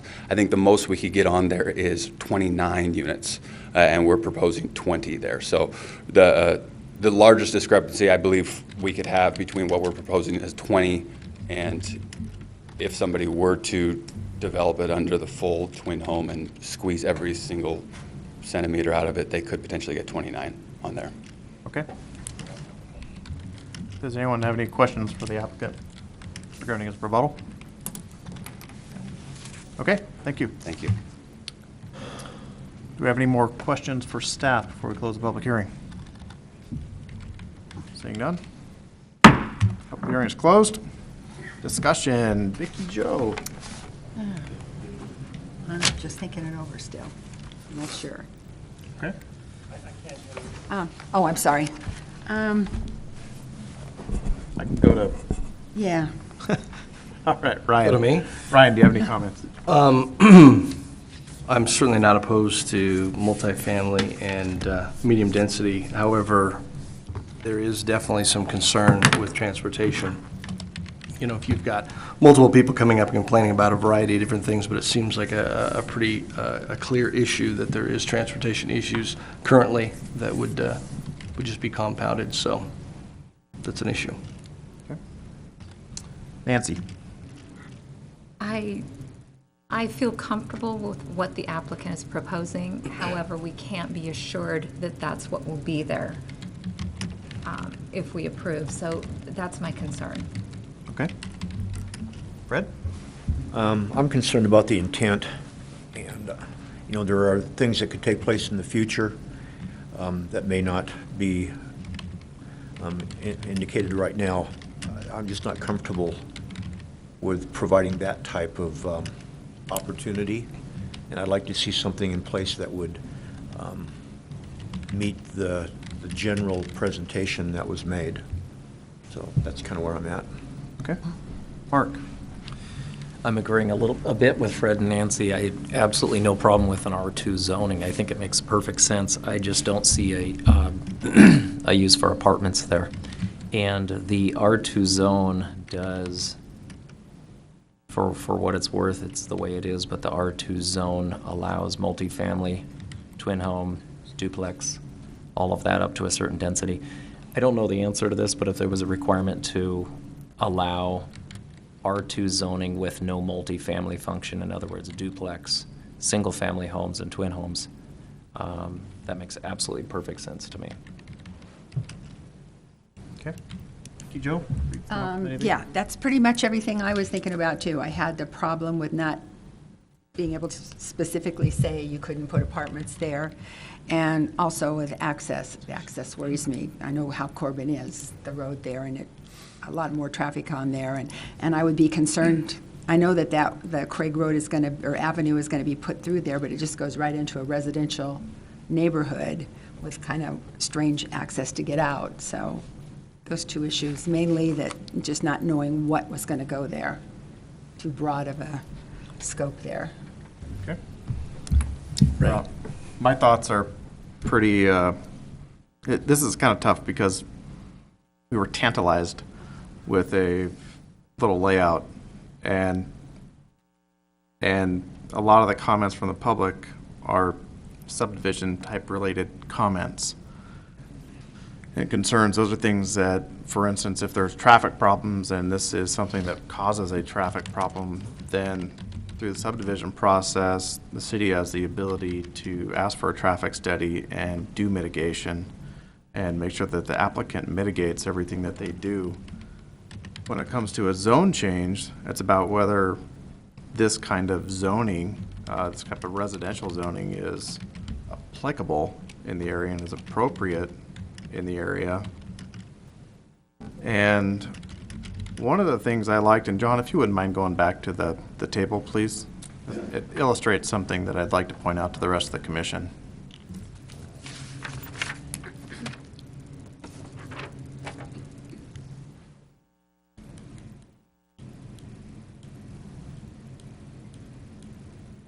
Thank you. In single-family R1 zoning, there is one type of housing product allowed. In R2, there is a variety of housing that is allowed. And I think Post Falls suffers from a lack of variety in its housing. And I think having some R2 zoning and especially on a small parcel where it's difficult to do anything crazy. It's not 8 acres or 10 acres where you can potentially realize 12 units or 18 units per acre in an apartment complex. I think those are, I think it makes for some interesting subdivisions, some interesting streetscapes, something more and different than what we have now. And I think that's a benefit. And so I'm for this. I think it would be a good thing.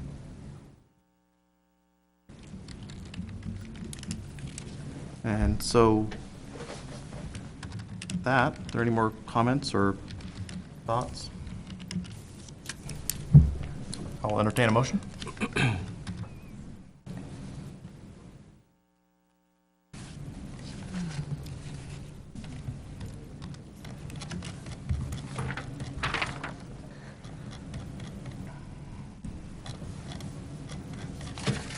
I'll make the motion.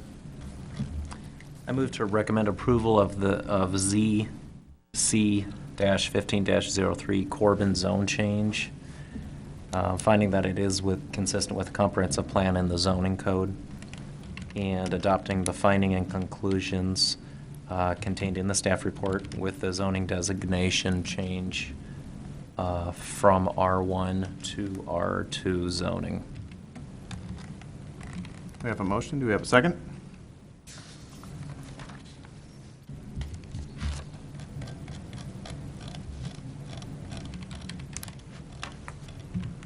Hearing none, the motion dies for lack of a second. Do I have another motion?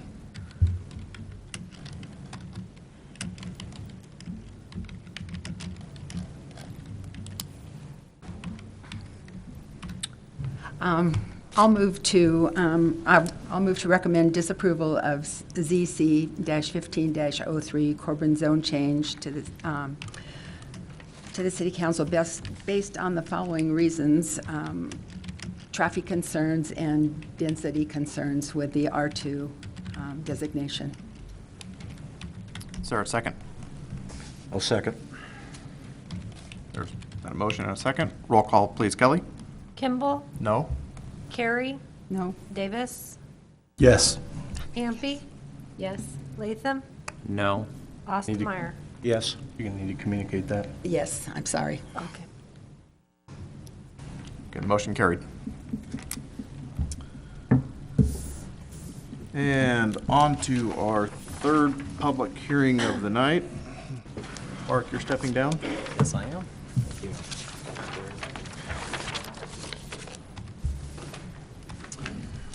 And I'll open the public hearing for Port of Hope Special Use Permit, SUP 15-04, John Manley presenting.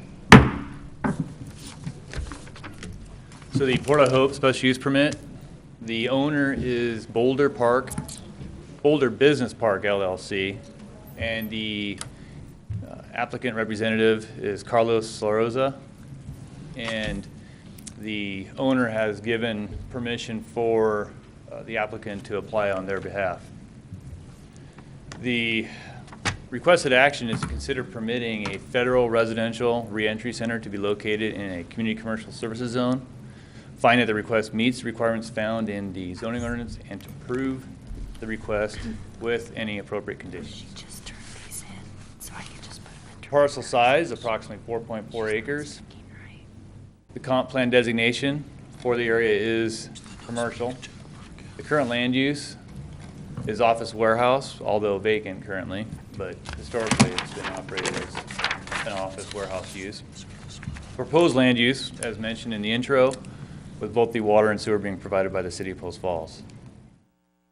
And looking at the surrounding zoning of the area, you see how here's Boulder Court, where you see the hashed type checker pattern. That's the proposed site location, with commercial to the east. To the north, you have railroad tracks and county ag land, and then just to the west, you got some mining.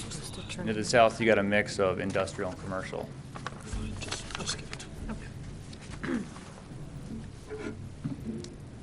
The surrounding environment, just due east, you have a storage unit, mini storage facility.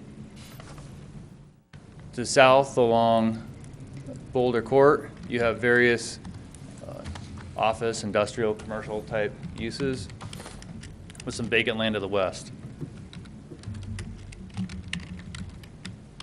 Here's a picture of the proposed site. You see Service Master has a sign. They're no longer there. They relocated to another site within the City of Post Falls.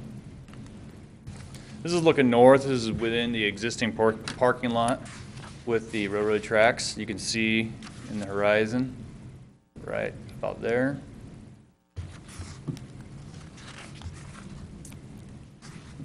And here's the proposed project at this location. You have various, looks like there's a women's wing and a men's wing with various bedroom counts per each unit within that facility. And you also got a second story, which looks like an office admin type location with an area open to below right here. Here's a picture of some of those nearby properties to the east. Here's that southwesterly view. Here's looking down south along that Boulder Court. And here's some vacant land that's adjacent to that has yet to see development at this point in time. Post Falls Municipal Code, here's the land use table within 1820.030. And you can see how for work release facilities for a CCS zone that it would require a special use permit, hence why we're here this evening. It's important to remember, though, that with special use requests, they're not permitted by right.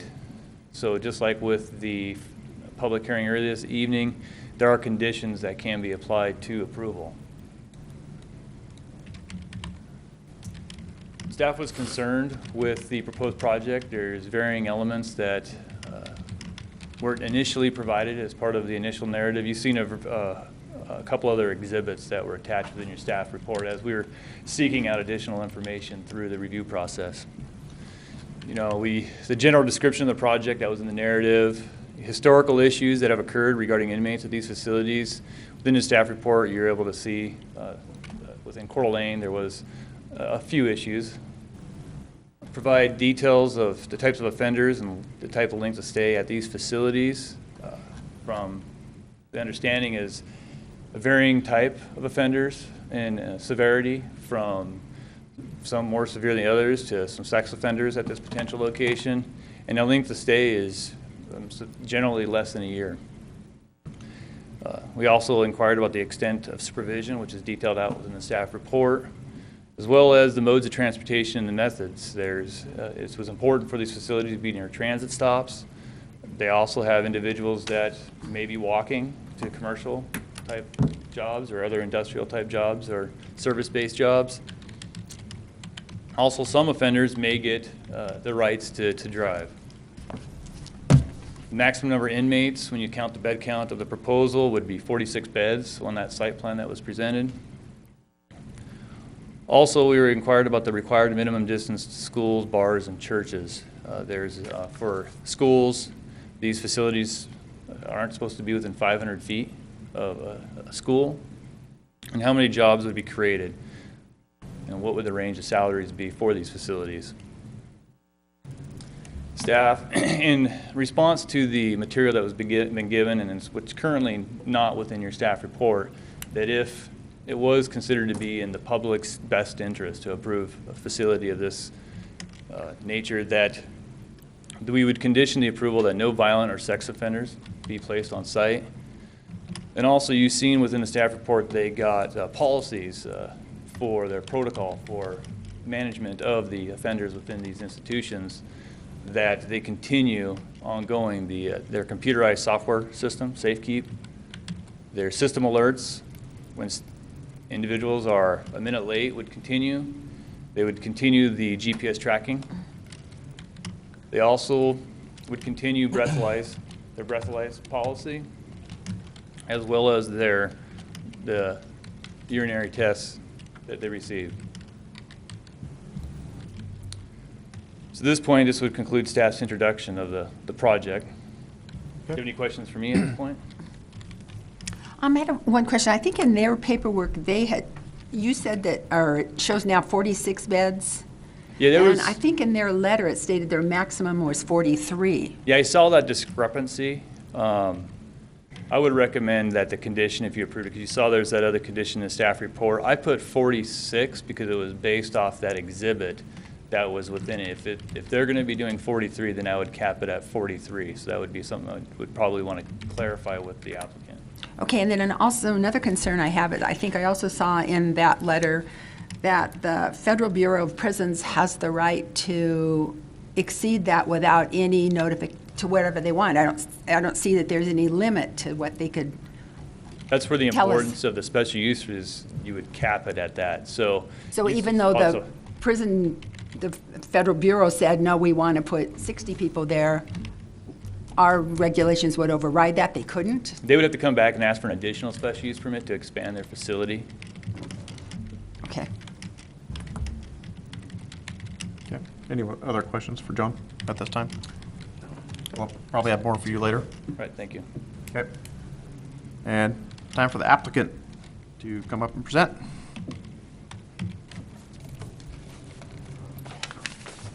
Good evening, Mark Latham. I work at 607 East 6th Street here in Post Falls, and I've been working with Carlos Solorza. I'm going to let him do most of the talking because obviously he knows more of the technical aspects, but I've been hired to work through some of the building aspects and site aspects and help him through the special use permit process.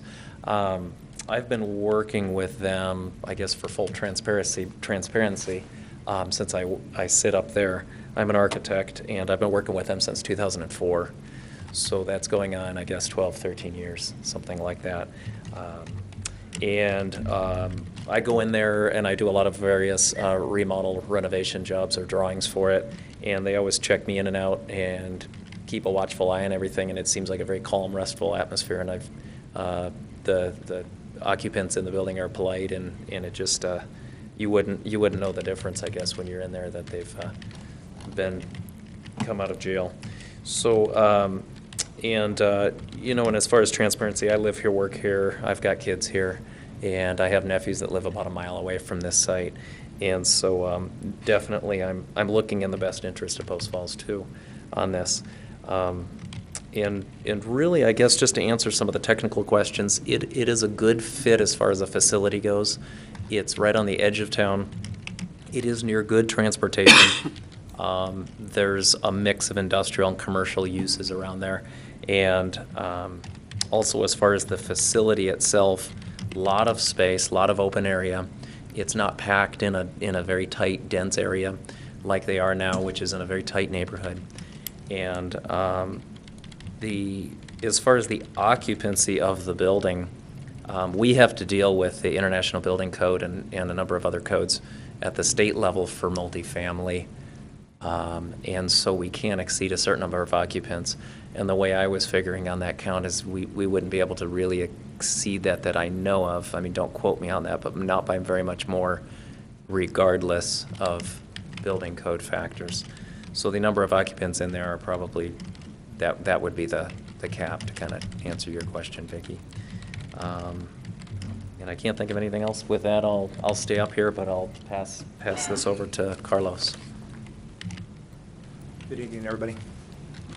Thank you for the opportunity to speak here tonight. Okay. Carlos Solorza, 218 North 23rd Street in Coeur d'Alene. Okay.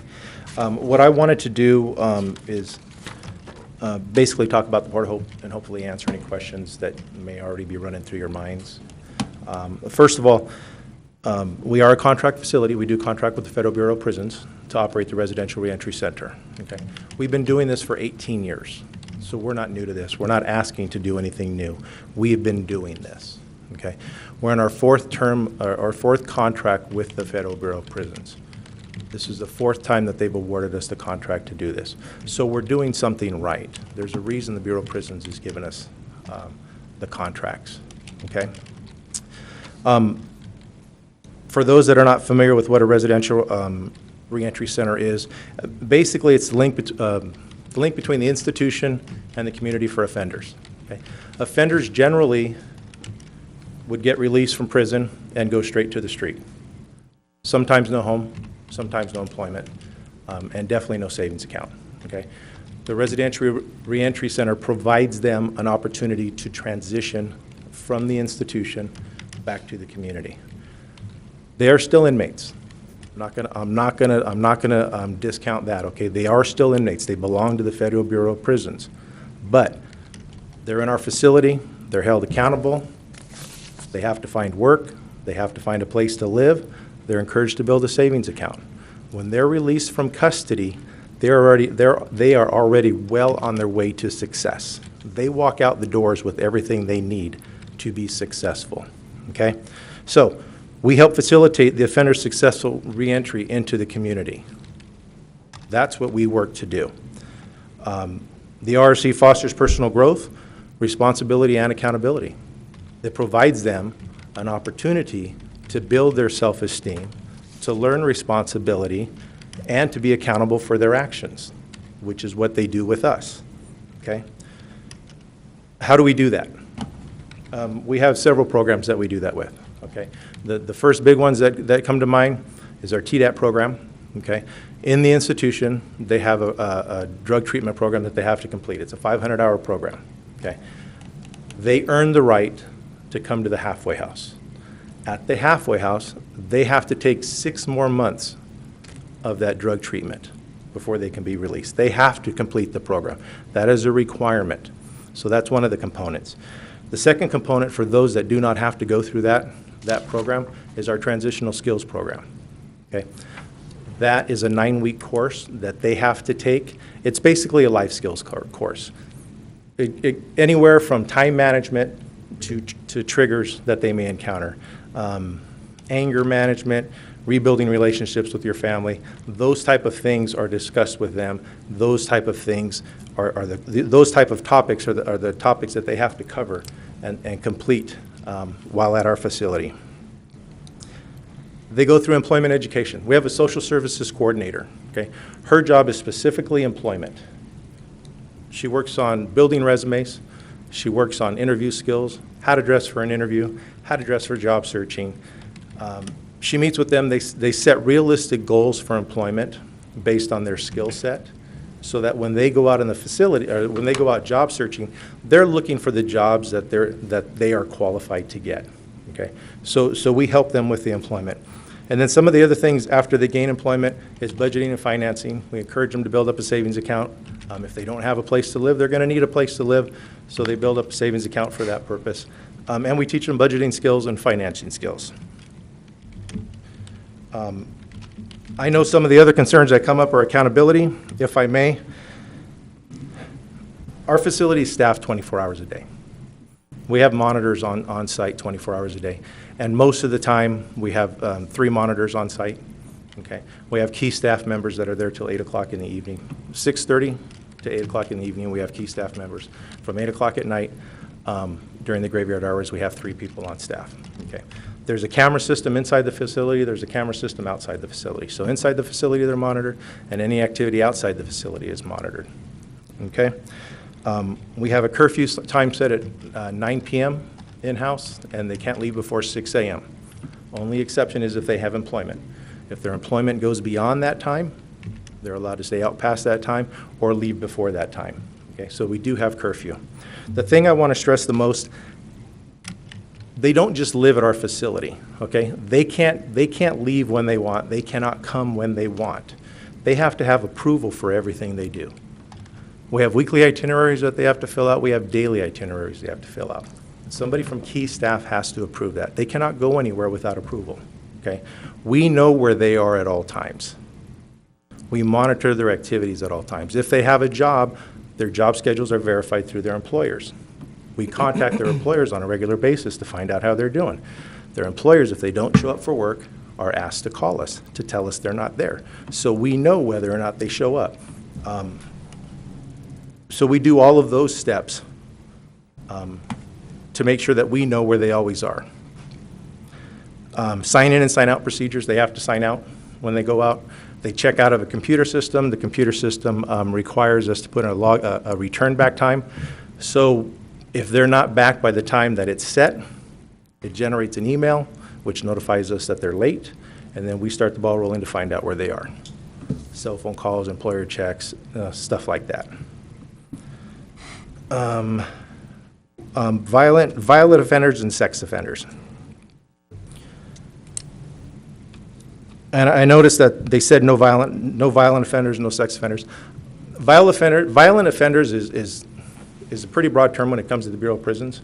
If you're convicted of a drug crime or a drug trafficking crime, you're a violent offender. Okay? That's a lot of who we see, the drug traffickers. So that would discount us. That would take away a lot of our business of who's coming into our facility. Okay? And sex offenders,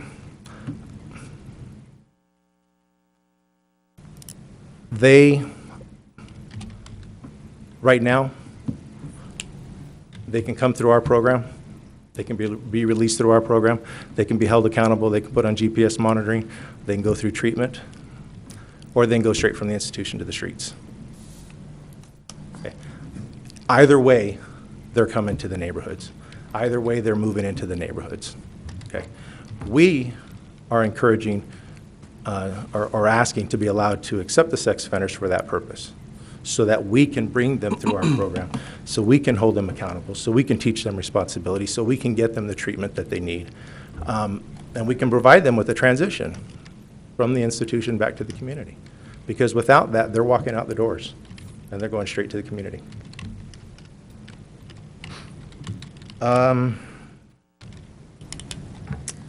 Why did we look at Post Falls? North Idaho, it needs a residential reentry center. Again, we've been doing it for 18 years. The reentry center's been here for 18 years.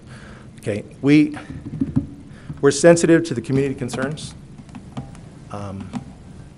That's why we went through great lengths to find what we felt would be the perfect location. And this is the perfect location. We're not near residential. We're not in a commercial industrial zone where we're going to impact business.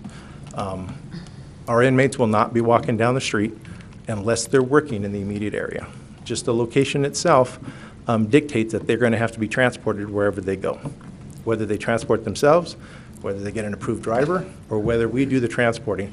They're going to either have to be taken to a transportation center, or a bus stop, or work. Okay. The location, we believe, has little impact on the community. For us, it's close to the freeway, it's close to the transportation hubs, provides us easy, quick access to get them where they need to go. And it provides us with some subcontracting opportunities. We spend our money in the communities. We buy our groceries in the community. We subcontract with local businesses to work on our buildings, to provide us services. So it's going to provide us that opportunity as well. Okay? And if I may, I have 3 minutes. We believe in what we do. My staff is here because they believe in what we do. We're proud of what we do. We believe that Kootenai County needs a residential reentry center. We have a good track record with the City of Coeur d'Alene. We have a good track record with the Coeur d'Alene Police Department. That's not going to change with the City of Post Falls or the Post Falls Police Department. We've been good neighbors to the residents that live just across the street from our current facility. Have not had any issues with them. We're going to be good neighbors to the businesses that are already established on Boulder Court. Okay? And again, we're going to be able to provide subcontracting opportunities. So what we're asking is that you, the committee, the commission, approve the special use permit and allow us to relocate here to Post Falls. Okay. Questions? Does anybody have any questions? I do have a couple. Is this basically an early release program? No. Or is it people who have done their full time in prison? Well, it's an early release in that they're finishing their term here. They're finishing their term with us. Now, some of them will earn an early release if they go through the RDAP program, the program in the prison. They can lose a year off their sentence. Okay, and it's like a good they've been good behavior in prison before they're eligible even to Correct. to try to come into your facility. Correct. Right. Good contact time. Now, do you have to accept? I mean, now is it the Federal Bureau of Prisons who tells you who's going to come or who's eligible to come to your facility? They send us a request, yes. Okay, and you have the option to accept or deny that? Or do Yes, you have to take yes anybody and no. that they? Okay. Yes and no, okay? By contract, we have to accept who they recommend. Zoning ordinance may interfere with that, and that's the one time we don't have to, or we can't accept them. Okay, okay. Okay, thank you. That was my question. Okay, good. Fred? You mentioned earlier that you have 24 hours surveillance. What happens if there's a power outage? What do you do? Oh, inside the facility? Correct. Well, we have camera facilities. Then our 3 monitors would start routine patrols. They would stay inside the facility. We have what's called a quiet time. Okay, but you have backup power supply that would provide the electrical to continue to do the monitoring services? At the facility, I'm not aware. That's something that can be added relatively. Pardon? Just some kind of a backup. Mark, would you mind coming to the podium for the record? I don't think that would be too hard to provide some kind of a propane or gas or diesel generator system that can go to, basic critical functions. Okay. That's fairly common on EMS buildings, things like that, so. Okay. Another question, is there any special type of reports you need to provide to the city or to the city police department pertaining to status of the company or status of the relationship with the prison board? The only time that we communicate, and my executive director can correct me if I'm wrong, is when we're up for recontract. With the city, yes. Okay, so there are reports that you have to provide to the city in regards to the operation of the facility. or to the ongoing permit status? Only through the permit status, Okay. not the ongoing operation of the facility. Okay. Is there any notification that you have to provide to, like, the school district, to any other government entities? As far as us operating? Yes. Or as far as the offenders go? Just of that, the organization that you have, sending reports out or requests out to different other government type of entities. Is there anything, any other type of reports that need to go out to them or notifications? That are required, no. For community outreach, for us to be good neighbors, we would do that. Okay. And I, Okay. another. If I may, Yes. we have to notify 5 government officials. Okay. Yeah. At what level of government officials?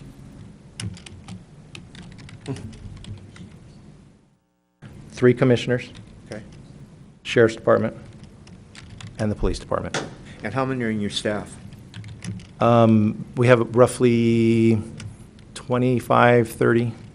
And out of that 25 or 30, how many have professional certifications for the type of programs that you mentioned?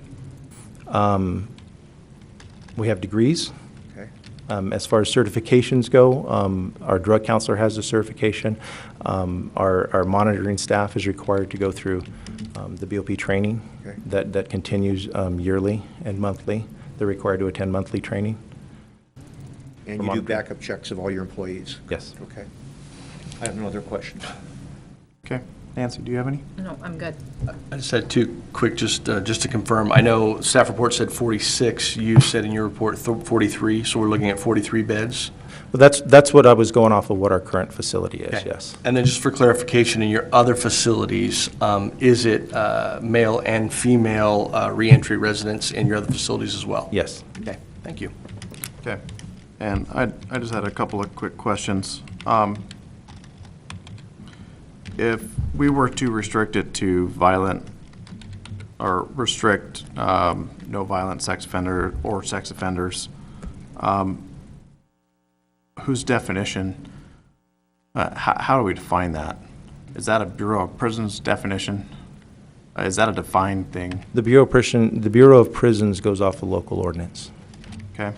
So if we were restricted on sex offenders, then we would deny them based on the local ordinance. So rather than saying violent crimes, if you came in, violent crimes against women or children, things along those natures, would probably be Well, more I just clarified. wanted to get a clarification on what the actual definition of violent crime or violent offender or sex offender would be.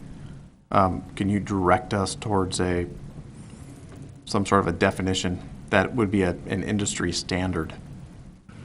I'll defer to my executive director again.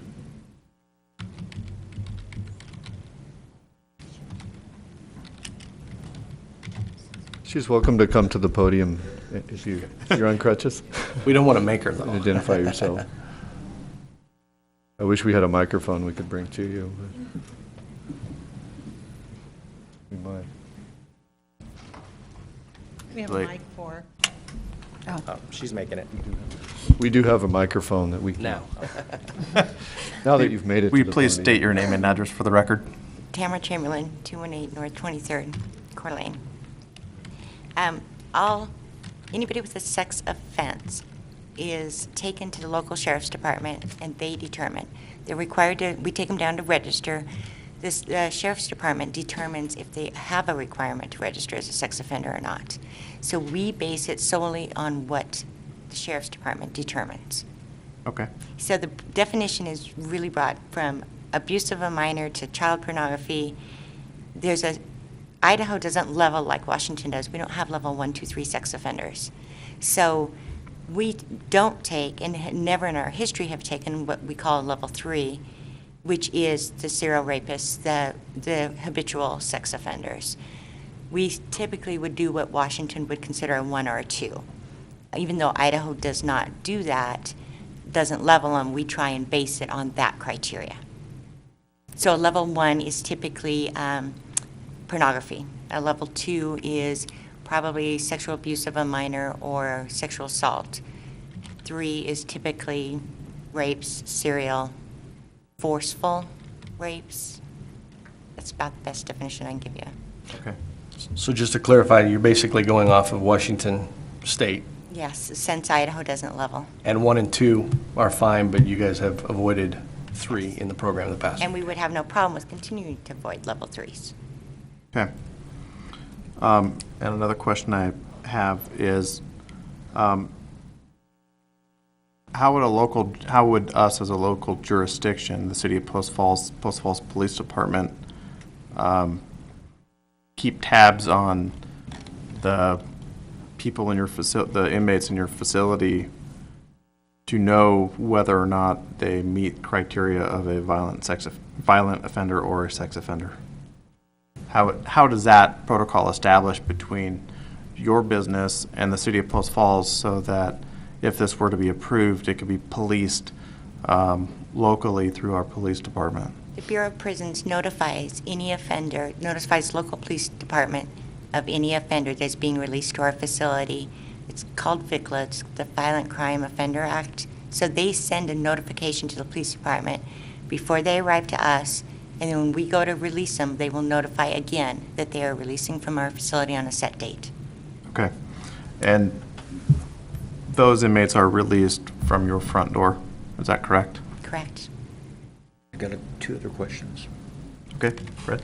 So can you give us a good story about somebody that has gone through, the process, and it's just a real positive story, and do you have some negative ones too? You could, in just a few minutes, tell us about? Well, any of the case managers want to come up and speak to that? We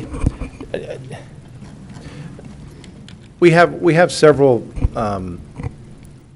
positive stories. A lot of these, they earn the right to come to us. Okay, they're just not told they have to come to us. So they earned a right to come to us. So most of them already enter our facility wanting to be successful. Okay, we've had a gentleman in his late 50s come in with nothing and not only get 1 job, but get 2 jobs, save money quickly, able to buy his first car in like 10 years. And it wasn't a special vehicle, but to him it was a special vehicle because it was a vehicle that he earned with his own money.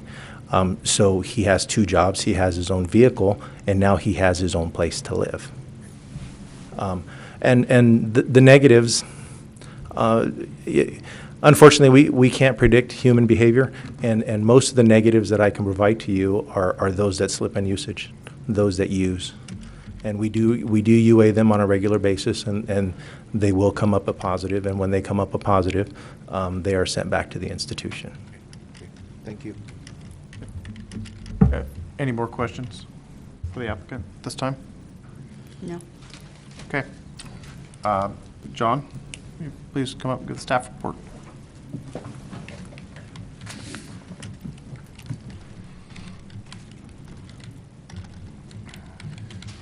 Again, as you guys are aware of, the special use permit may be approved as presented, conditionally approved, or denied by the Planning and Zoning Commission upon determining the following. One is the implementation of a special use will or will not conform to the purpose of the applicable zoning district. The proposed location, staff would concede is reasonable as far as other areas within Post Falls. It may be considered the most suitable. It does not meet the intent of the community commercial services zone, though. I believe the intent was to create either market-based or market-driven commercial properties for retail trade and or elements that would complement those efforts. Whether the proposed use constitutes an allowable special use as established by this chapter of the zoning district involved and complies with all other applicable laws, ordinances, and regulations of the city and state. Obviously, it's in the land use table, it's required, but also it would be required to meet all pertinent federal and state requirements for these institutions. whether the proposed use will or will not be compatible with the health, safety, and welfare of the public or the land uses in the vicinity of the proposal. When I look at the land uses, currently we have those vacant lots from the introduction. I think it's important to also look at, once this is established, what's the marketability and what impact does it have on those vacant lots that are currently, and then what kind of uses would then go in as well. So there's an impact there as well. Potentially may not be compatible with the health, safety, and welfare of the public. You know, there's obviously good stories. There's obviously an intent and a purpose for these institutions, but there's also potential for other occurrences as well that may be negative. Whether the proposed use will or will not comply with the goals and policies found within the comprehensive plan. With this criteria, the comprehensive plan doesn't directly speak to this type of an institution.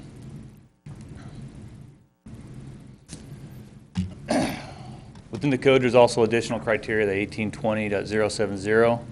It adds the following: a description of their use. So I think it's been well discussed what the description is this evening. Also, the manner of the implementation of the proposed use has also been discussed.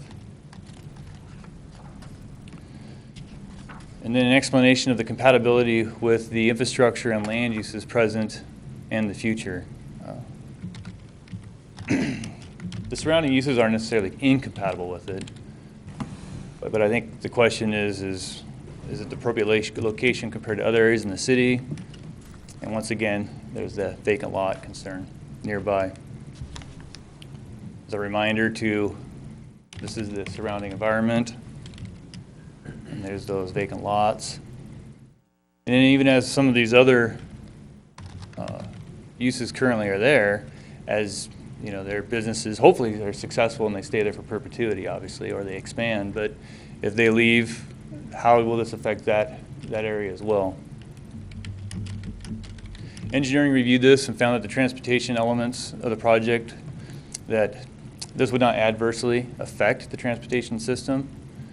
And as far as water reclamation, that the existing facility is currently connected to the city's water reclamation facility. And then at the time of when we do building permits, that's when whether they need additional water cat fees or whatnot based off usage would be assessed at the time of the building permit. For domestic water, the existing facility is currently connected. Once again, you know, at time, if approved, it'd be a change of use. And so with that change of use, any sort of additional requirements for domestic water would be handled at the time of that change of use occurred with the building permit through a parking lot permit, more than likely.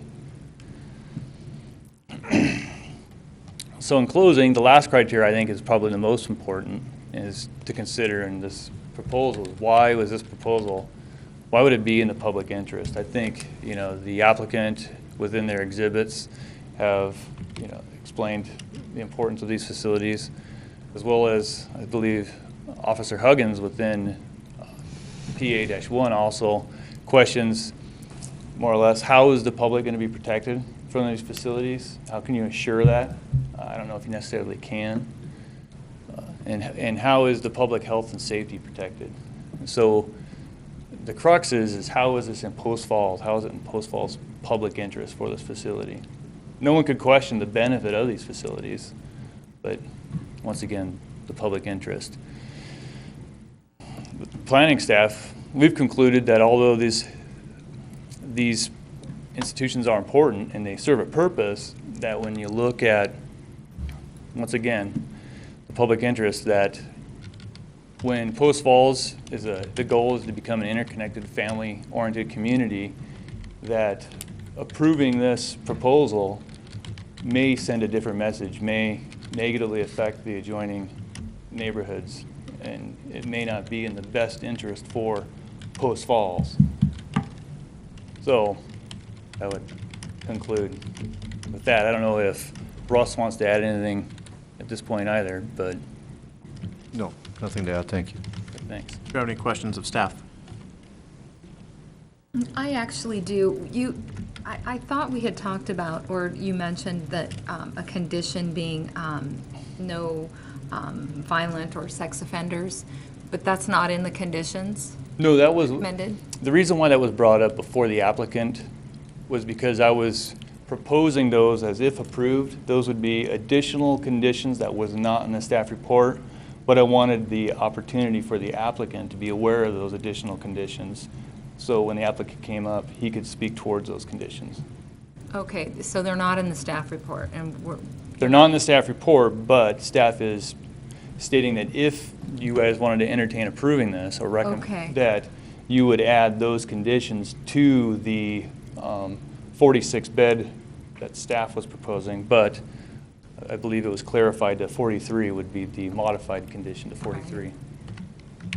And Mr. Chairman, too, I might add that the Planning Commission does always have the opportunity to add conditions, delete conditions, as you see fit, as you decide to move forward, if in fact you would want to go with a conditional approval scenario. Okay, thank you. John, I did have a question for you. In our land use table matrix, is this a special use considered a multifamily use, or is it an incarceration jail facility under that matrix table? How is it? It was applied? I'll go back to it. What is the application? Maybe I missed that. Well, It's considered a work release facility. It's the closest category for this kind of facility. Okay. Because, you know, they're still inmates, but they will be going to places of work and. Okay, but it's still essentially an incarceration. Correct. Okay. I have a quick question. I don't know if you can answer it, or what kind of recourse would the city have if it ended up being a big problem at this facility? Well, you could, once again, just be looking at the conditions of approval. You're bound by those conditions. Any violations of those conditions could deem that special use permit null and void. Okay.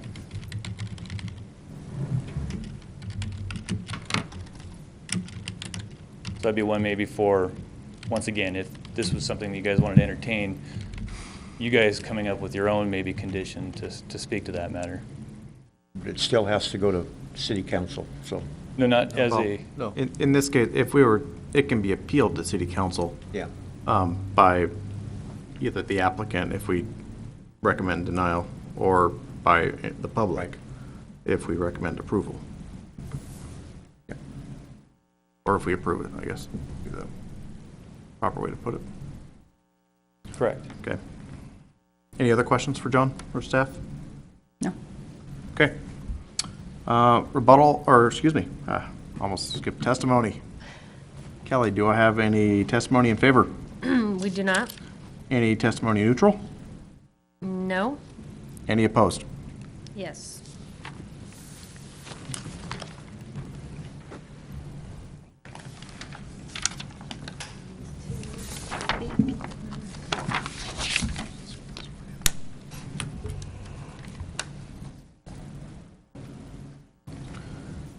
Okay, I will start with those who do not wish to speak and are in opposition.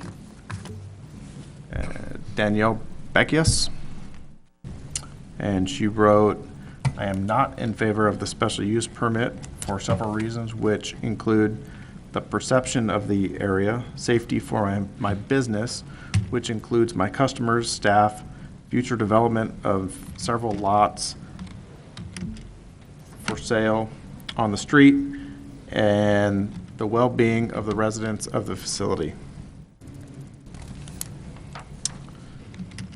Hillary Mann is in opposition, does not wish to speak, has comments. As a small business owner on Boulder Court, I have concerns about a residential treatment center next door to my commercial establishment. We are a distillery that serves alcohol on premises. I would not have chosen this location if I knew this facility was under consideration at this location.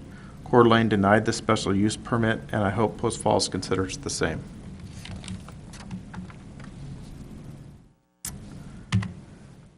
And also in opposition, does not wish to speak, is Randall Mann Jr. He has comments.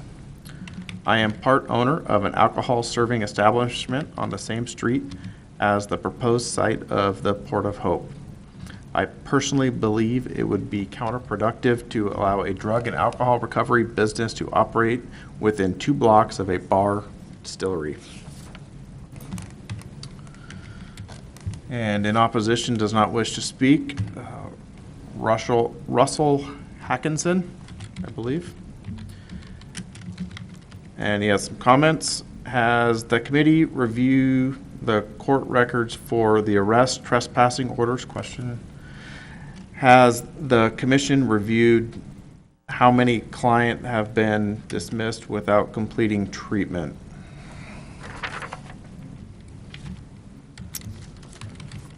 And now, in opposition, wishing to speak, John Wood. John, will you please state your name and address for the record? My name's John Wood. I live at 865 North Coles Loop, Post Falls. I own a better storage solution next door to this proposed project. I have 400 clients that rely on the safety and the security of their goods, and the last thing I would do in my, in any case would be to build a facility like this next to a prison, basically. And the impression that the people would get as tenants of my facility would be, really? Is this a safe place to store my stuff? It would destroy my business, and I pay a lot of taxes here. I've been there for almost 10 years. We don't impact the services here much in the city of Post Falls, and for something like this to come in, to me, is insane. So, okay. That's it. Thank you. And also in opposition, wanting to speak, is Susan K. Spreen, and she also has some comments. And so I'll read those for the record. Elk Drive, my street is a residential street. My home is on the southwest end, closest to the proposed facility. I am technically listed as a Kootenai County resident, but my property is the 6 lots east of me and would be in the city limits if zoning commission hadn't made a jog in the boundaries. Look at our map. We have a lot of children on our street. And you wish to speak? Yes. My name is Susan Spreen. I live at 3670 West Elk Drive. That's the extreme end of Elk Drive, right where it drops off to that field. And so it's very close to where the facility will be. We have some things happening out at where we are because we're on the edge of town. People like to come out there and watch the fireworks. I had firework problems this summer, and kids got my fence burnt. People trespass through my property. It's about an acre, and it's got a wood rail, split rail fence. People trespass off just to get through, and you want to save some steps. I understand. We got a lot of kids in the neighborhood. We have the elderly also at our end. That's my end. Excuse me, let me look at my thing here. Several years back, we actually had the police come zooming down the end of Elk Drive after somebody they were chasing in a speed chase. They ended up hiding under our deck of our house, and I'm downstairs, and I can tell, I got people right out there, out my window, under my deck. And that's maybe not related to this, but it put the fear of God in me, that we have people doing things there.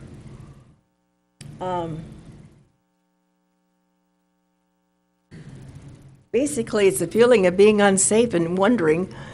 They talked about possibility of some people might walk to work. I don't know that that is possible. I think someone said that they would really need transportation, so they wouldn't necessarily be on foot. But this is a block of homes that are all families. It's a huge number of people living there, right there on Elk, Ridge, Echo, Ludlow, and then about 2.5 to 3 blocks long. And it all ends up right there where the field drops off to where the new facility would be. So I believe it's just too close to us for our comfort, perhaps for our safety. I don't know. I wish them well. I just don't really want them right there. Okay. Thank you. Okay, and it's time for rebuttal. The applicant would like to rebut any testimony. Rebuttal, I'm sorry? Yes, rebuttal. Okay, first of all, the police concerns, I believe John mentioned the police concerns. I'd like the commission to know that I invited Chief Hogg out and Captain Knight, and I met with them today. They actually took a tour of our facility, and I explained the process to them. I personally thought it went well, and I personally thought it was positive. Okay, I can't speak for them. I can only speak for my side of the desk.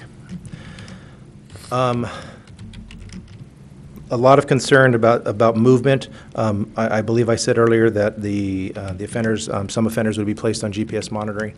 GPS monitoring allows us to actually set up exclusion zones, areas that they cannot go into without it notifying us that they're in the area. So if there's residential areas that have concern in the area, then we can certainly set those up as exclusion zones. And if somebody went into that area, we would be notified immediately that they were in that area. Okay. Did you say some or all? It's violent offenders and sex offenders. Okay. Somebody in opposition mentioned that Coeur d'Alene denied us. We were not denied. Conditions were placed on us, and one of those conditions was that we place all violent offenders on GPS monitoring and that we do not allow sex offenders. So we were not denied. We were given an SUP with conditions. I just wanted to clarify that part. Several concerns about alcohol and distillery. To be honest with you, the offenders right now have access to that. Okay, if you've been to Coeur d'Alene, and if you are familiar with where our location is, we're right off of Sherman Avenue. Okay, the offenders go down to 12th and Sherman to catch the CityLink Transit that is right in front of the liquor store. Okay, and they pass several bars to and from there, as well as the bars downtown. So the opportunity for them to drink is there. They do not. We give them BAC, we give them blood alcohol tests every time they return to our facility. When they walk in the doors, they're given a BAC test, and we know whether they've been drinking or not. So regardless of whether the place is next door, regardless of whether the place is down the street, the opportunity has always been there. They know they have a lot to lose. They know if they take a drink of alcohol, they're going to go back to prison. They're not willing to risk it, and we have things in place to catch them if they choose to make that decision. A lot of talk about treatment center. We're not a treatment center. We're a residential reentry center. Treatment is just one of the programs that we offer. Okay, some folks come to us and treatment is part of their programming, so they're given treatment. But we're a residential reentry center. And then I know the gentleman was concerned about us being so close to a storage facility. We're already next to a storage facility. We have one right next door to us. We've been operating in that facility for 18 years, and we've never had any issues. We have cameras up on that side of the building, and when the storage facility has problems, they come to us, and they ask us if we can review our cameras for any issues in the alley. And that's all I have. Okay. Just very quickly. Probably all hungry. I am. I just wanted to back to the facility again. There's going to be no substantial change to the exterior of the building. They don't need any large signage. They probably will put up a sign. I used to drive down 15th Street for years and years, and I didn't know what the Port of Hope really was or that it was there. So I guess not that, and I don't mean this to be deceptive or anything like that, but people who are going to storage unit, somebody that wants to rent space there, it's not going to look or act or feel any different from an environmental or facility standpoint. It's not advertised, I guess, if you will, and so there's not anything. There's no barbed wire and concertina wire in prison towers or something like that. That I wonder if people are imagining. So the facility will really stay the same from the external. Parking lot, everything will not be changed for the adjacent property owners. So. Okay. Thank you. And do we have any questions of staff before we close the public hearing? Not staff. What I had a question about was you mentioned exclusion zones. How would you, and you would be notified if somebody went into those areas that were defined as an exclusion zone. How would you know that somebody did that? When they're placed on GPS monitoring, their information is entered into the program that we use. It's called Veritrax, okay? So we set areas that they're allowed to go, we set areas that they're not allowed to go. So if they enter an area that's been designated as an exclusion zone, it's an immediate email to my email, to the executive director's email, and to key staff's email. So we have 3 people that are immediately notified that somebody's been in an exclusion zone, and it allows us an opportunity to act right away. Okay, and then also, what are your perimeters for offenses, whether it's going into an exclusion zone or it's drinking if you're not supposed to? Is it like one offense and you're out, or how does that work? It's progressive. It's progressive, and it depends on the severity of it. Some of the more severe ones will have somebody removed right away, and the others are progressive to where they eventually will be removed. Thank you. Okay. Any other questions of staff? Okay. Close the public hearing. Discussion. You, Nancy? I am sure that these facilities are important and necessary. I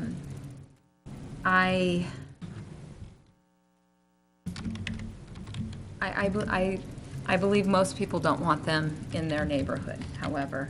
And I guess I am going to look at it as a whole, as Post Falls being my neighborhood, and view it from that aspect.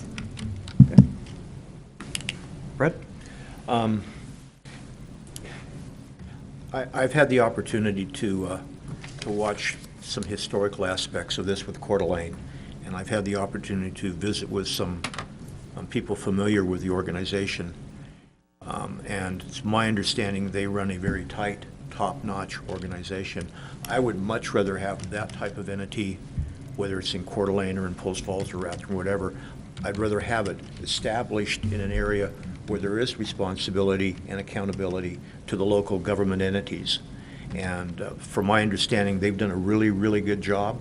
And when I see an entity that has a positive historical performance record, such as he indicated for 17, 18 years, I would support I'd support the facility. So. Okay. Vicki.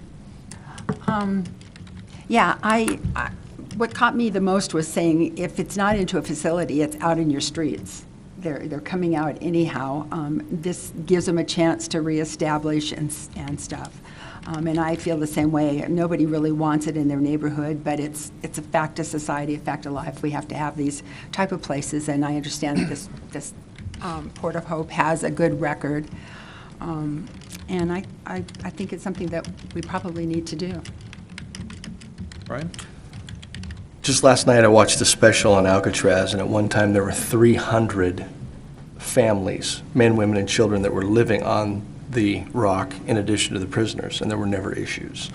So I think sometimes the unfortunate thing is perception's reality. I don't think anyone in their right mind thinks that your reentry citizens are going to be run all over the place, even though some of those things might have been said.